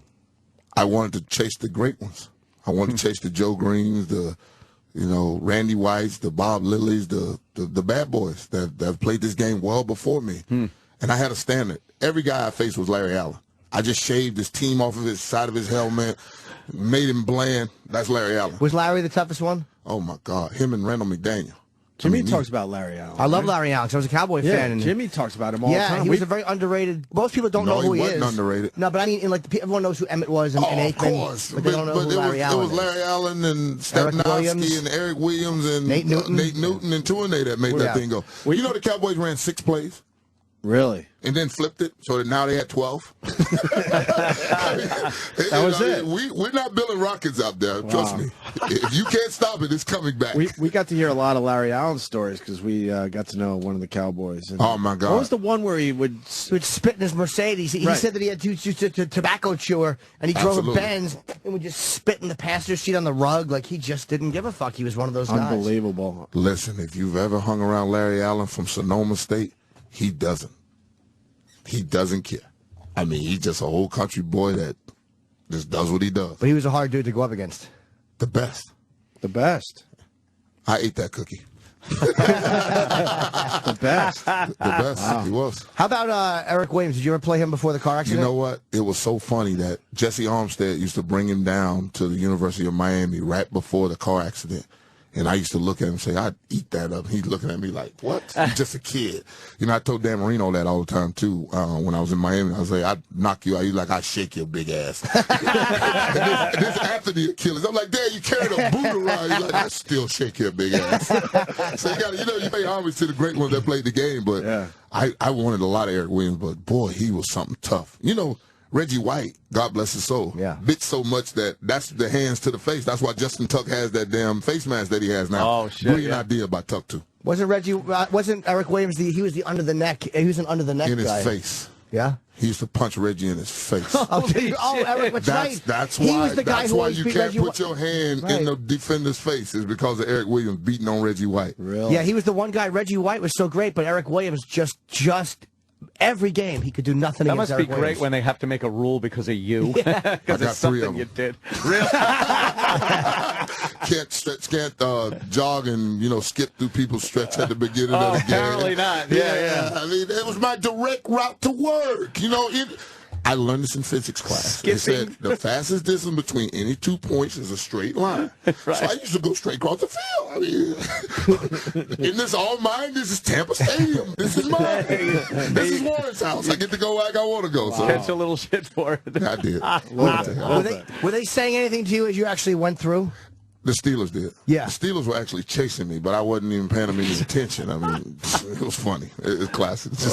But Tony Dungy knew in the 6 years before that, when he was with me, that I went that route. So when he put his team out there on Monday Night Football to stretch, he knew I was coming through there. He was laughing about it. We actually had a laugh about it. I was like, Coach, he was like, I knew you were coming. He said, but I knew you weren't going to touch anybody. You were going to go right through and go to your corner. That's what you always did. So know the nature of the beast. You're never surprised by what it does. But what's all this thing about too? The hits and stuff like that. Is that overplayed, or the bounties? Has that been stretched out by the media, or is that the way it was? You know what? I want to say that was an isolated incident because the men that I played for, the Tony Dungy's, Herman Edwards, Rod Marinelli, Lovie Smith, Mike Tomlin, those are all my defensive coaches down in Tampa. And it would have been hard for me to sit in that room and listen to Greg Williams talking about taking somebody out, knees, or in the whole the build up to it, because it starts pretty mundane, then it grows because the bigger the game, the more the stakes on the line. So, but I know this in being in enough locker rooms, there was no way for anybody in that room to go against him. Oh, right. Because in a true military sense, if you'd have stood up in that room and said, "This is wrong, I don't want a part of this," you'd have got stamped with a dishonorable discharge, and where the hell you gonna get another job? He's the guy, and you got to follow what he says. Where the hell are you going to get another job? Yeah. When you won't follow the direction of your defensive coordinator. Whether the team puts you on their team, pay you millions of dollars to do this. Wow. That's the dilemma. When you sit in that room, do I cut my nose to spite my face? Just following It's coming orders. from the top. It's coming from the top. It's coming from the front of the room. Yeah. I want to know, how do I, as an employee of this, stop it? You'd probably need the entire team No, to what say you would something. need, because the NFL walked to the owners and the Saints organization in 2009 and said, if this is going on, stop it, right? But they want to tell you it's about the players. Then what point did you go to the players and say, if this is going on, fellas, it's going to fall on your heads? That's all you got to do is say, shit rolls downhill, it's going to fall on your lap, and it would have stopped at that point, because now you give the players a vehicle in which to go against the authoritative figures that are over them. Right. Yeah. They never went to the players. They never introduced the Players Association and say, go down there and talk to these players. If this is going on, we need it to stop. Because we're on the direction of the head coach, the GM, and the D coordinator. How do I go against the people that are paying my salary and feed my family? You can't. You don't. Because you would never get another job in this league. So Did you say that? Did you say Jeremy Shockey was he was kind of the guy that came out? Was that incorrect? I know only half of that story. That's why I'm asking you. You only know half the story. Yeah, You only read a little bit of it. That's We'll leave it alone. yeah. No, you're right. I will go around. Different route. The thing was, a source told me what that was. And the thing I did, I brought it on a street level and brought it down with the word snitch. Yeah. And that's what I apologize for. Oh, you did apologize? Okay. No, I told Jeremy right to his face at a Heat game in the back. You know, I saw him face to face because I put it on a negative connotation on something that we're sitting here talking about. How do you stop it? You see what I'm saying? So how do you stop something that it pretty much going to cost you your job and you'll never have another job? Because Vilma and Hargrove, how do you sign a dude to your team that's not going to be there for the first 8 weeks? He don't make my team. Yeah. I can't count on him for the first 8 games of the year. And if I put him on my salary, my roster week 1, that guarantees his salary because he's a vested veteran. Oh, really? If you put him on week 1, you gotta take care of him for the entire time. That exactly. Even if he's so he not don't there. make a week 1 roster. How do you put him on your team? Wow. He's gone for 8 weeks. And how you gotta bring a guy back that's 8 weeks in into the middle of a season? Shit.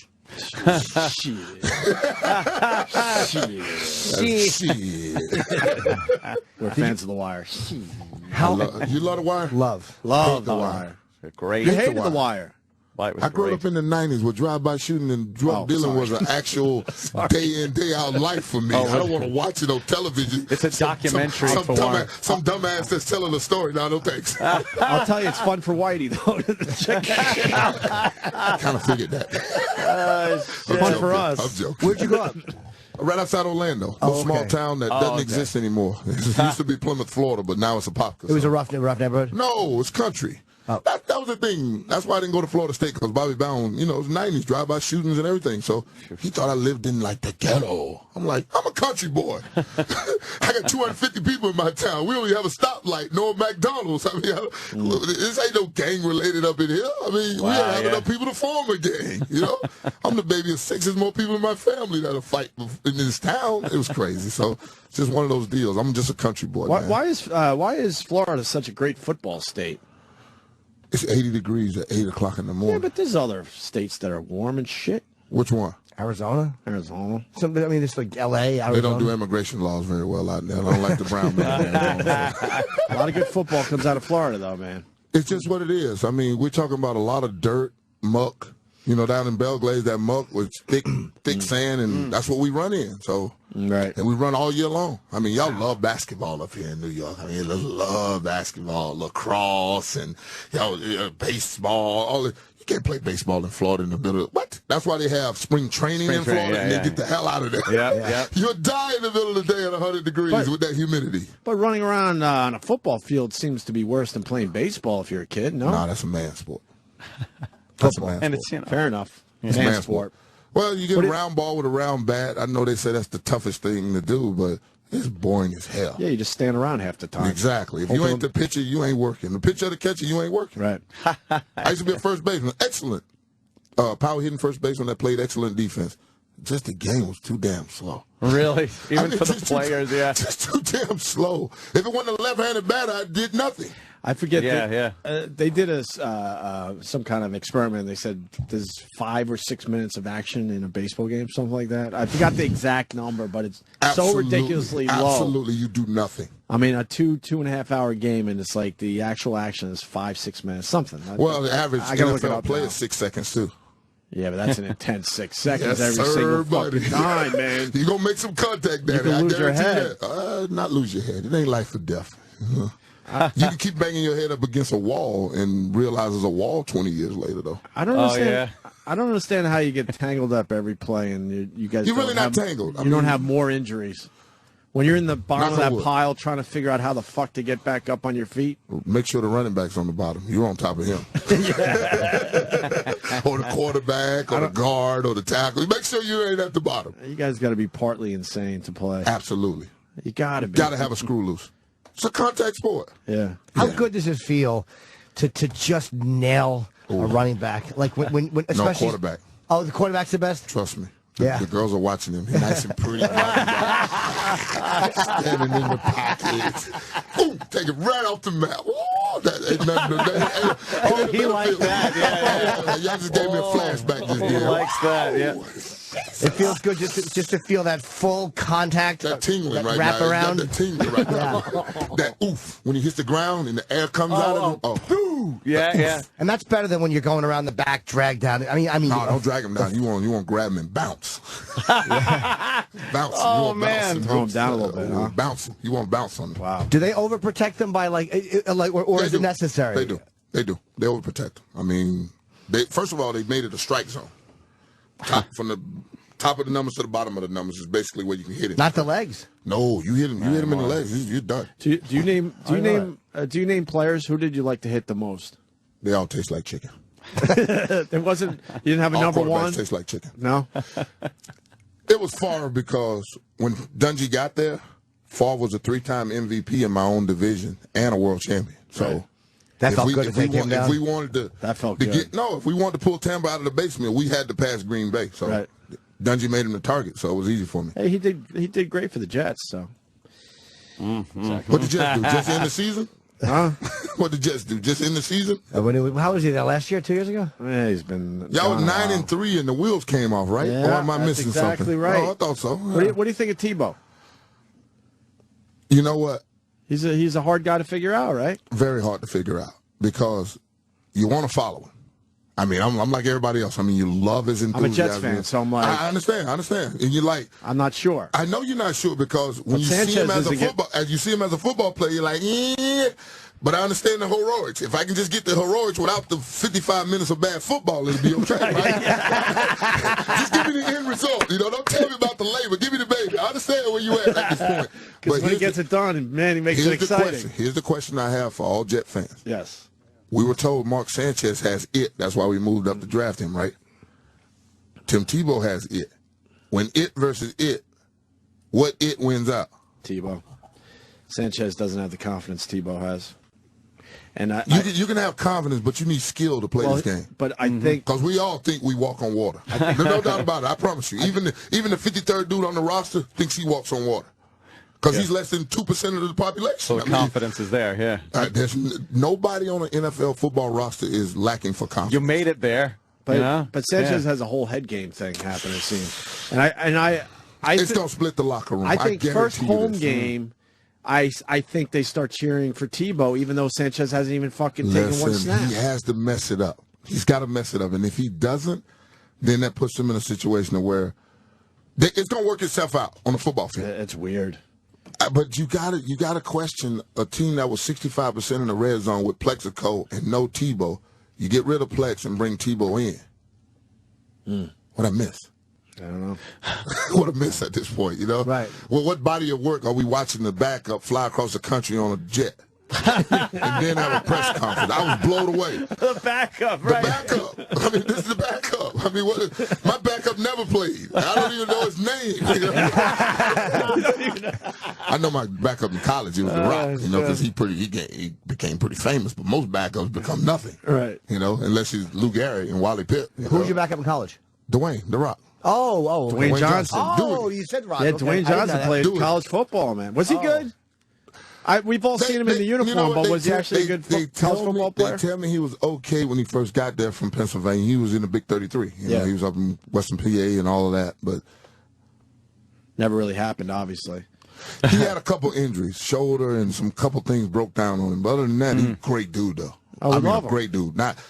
Not a great football player, but it doesn't matter. He's a great entertainer and an actor and the most electrifying man. I think he's going to be all right, huh? Yeah. I think that kid. I think that kid's going to be okay. $20 million in a movie now. I think he's going to be all right. I just want a cameo, do it. Yeah, I used to let you play. Yeah, he's an A-lister. You know what? You used to ask me, how much time can I get this week? I'm like, listen, man, I'm going to go ahead and get these 2 sacks. I'm going to come out. It's all yours.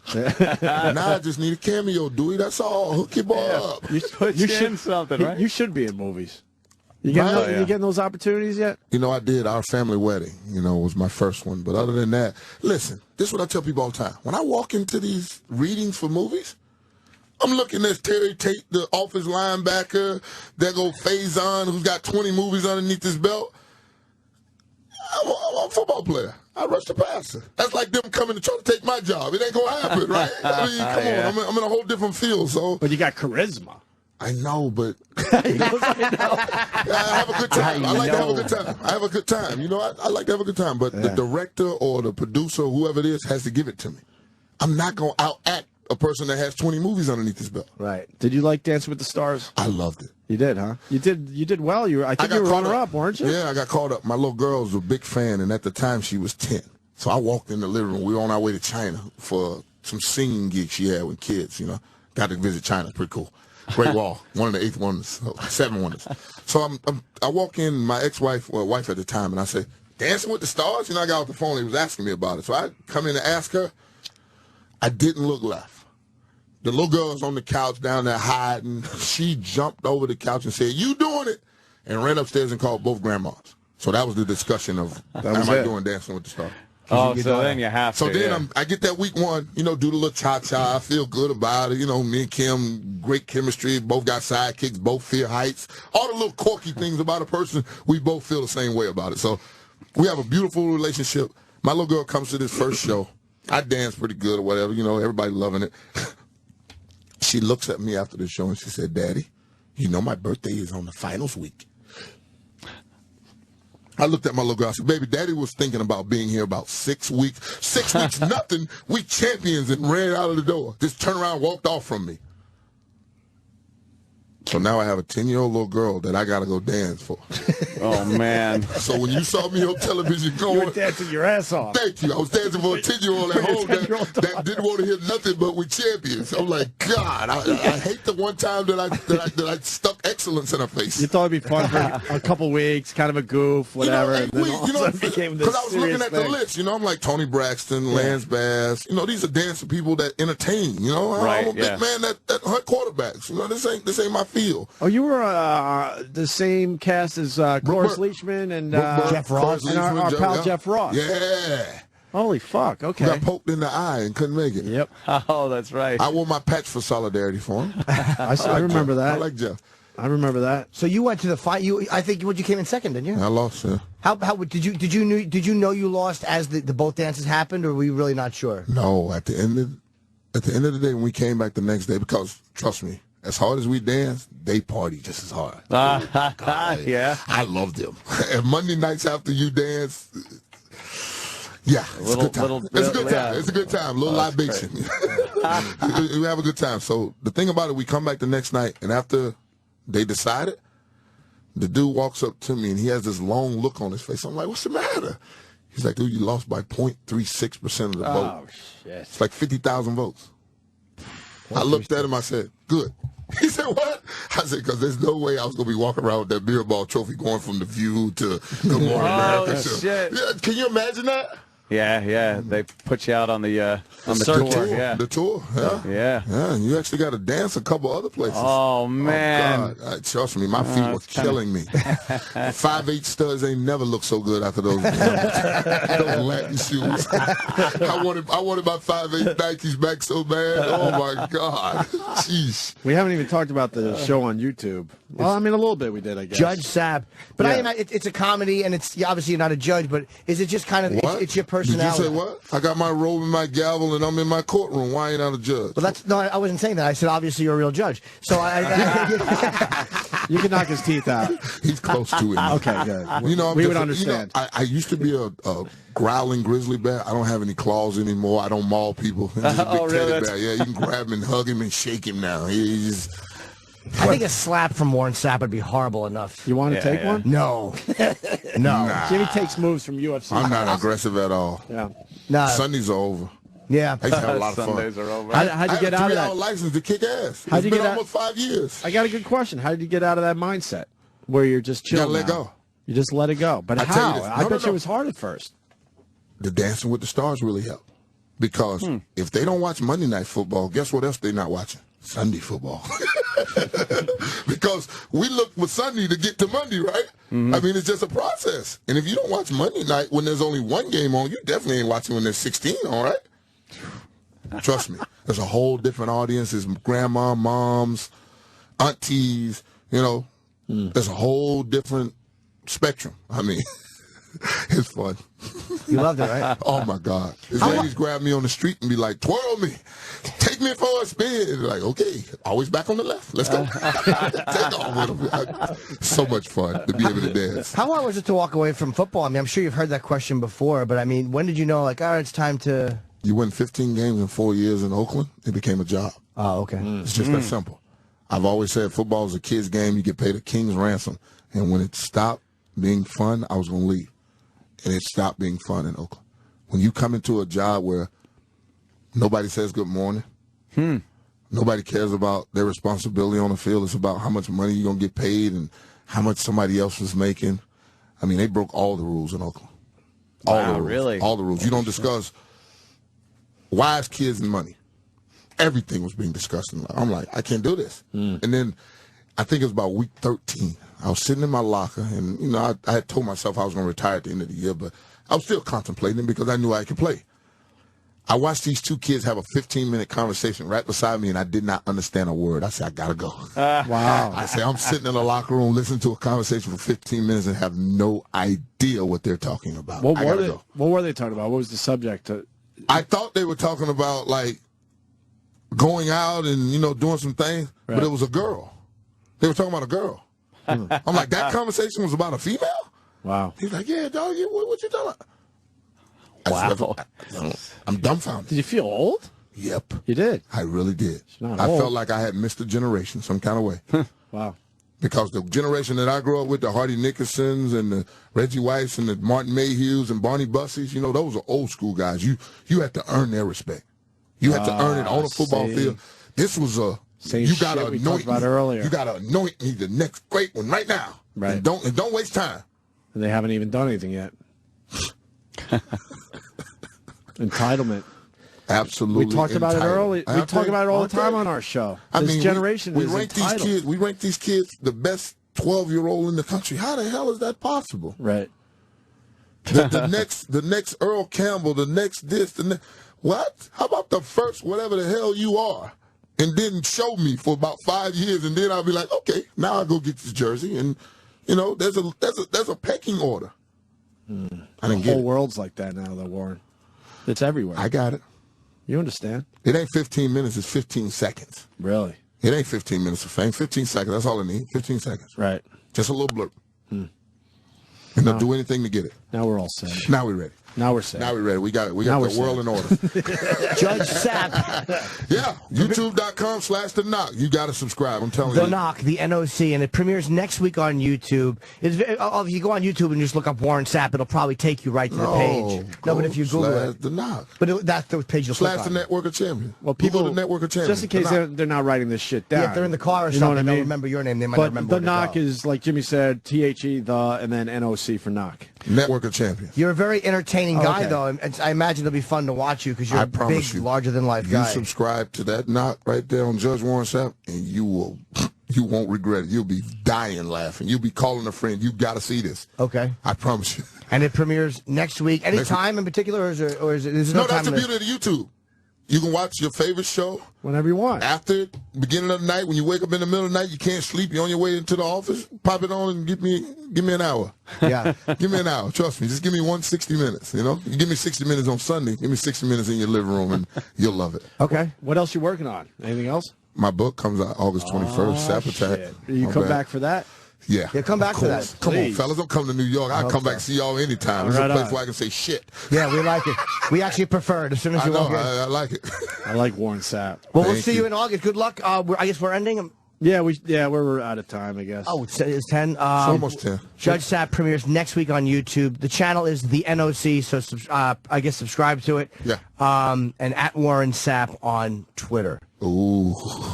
What happened with that? Come aboard.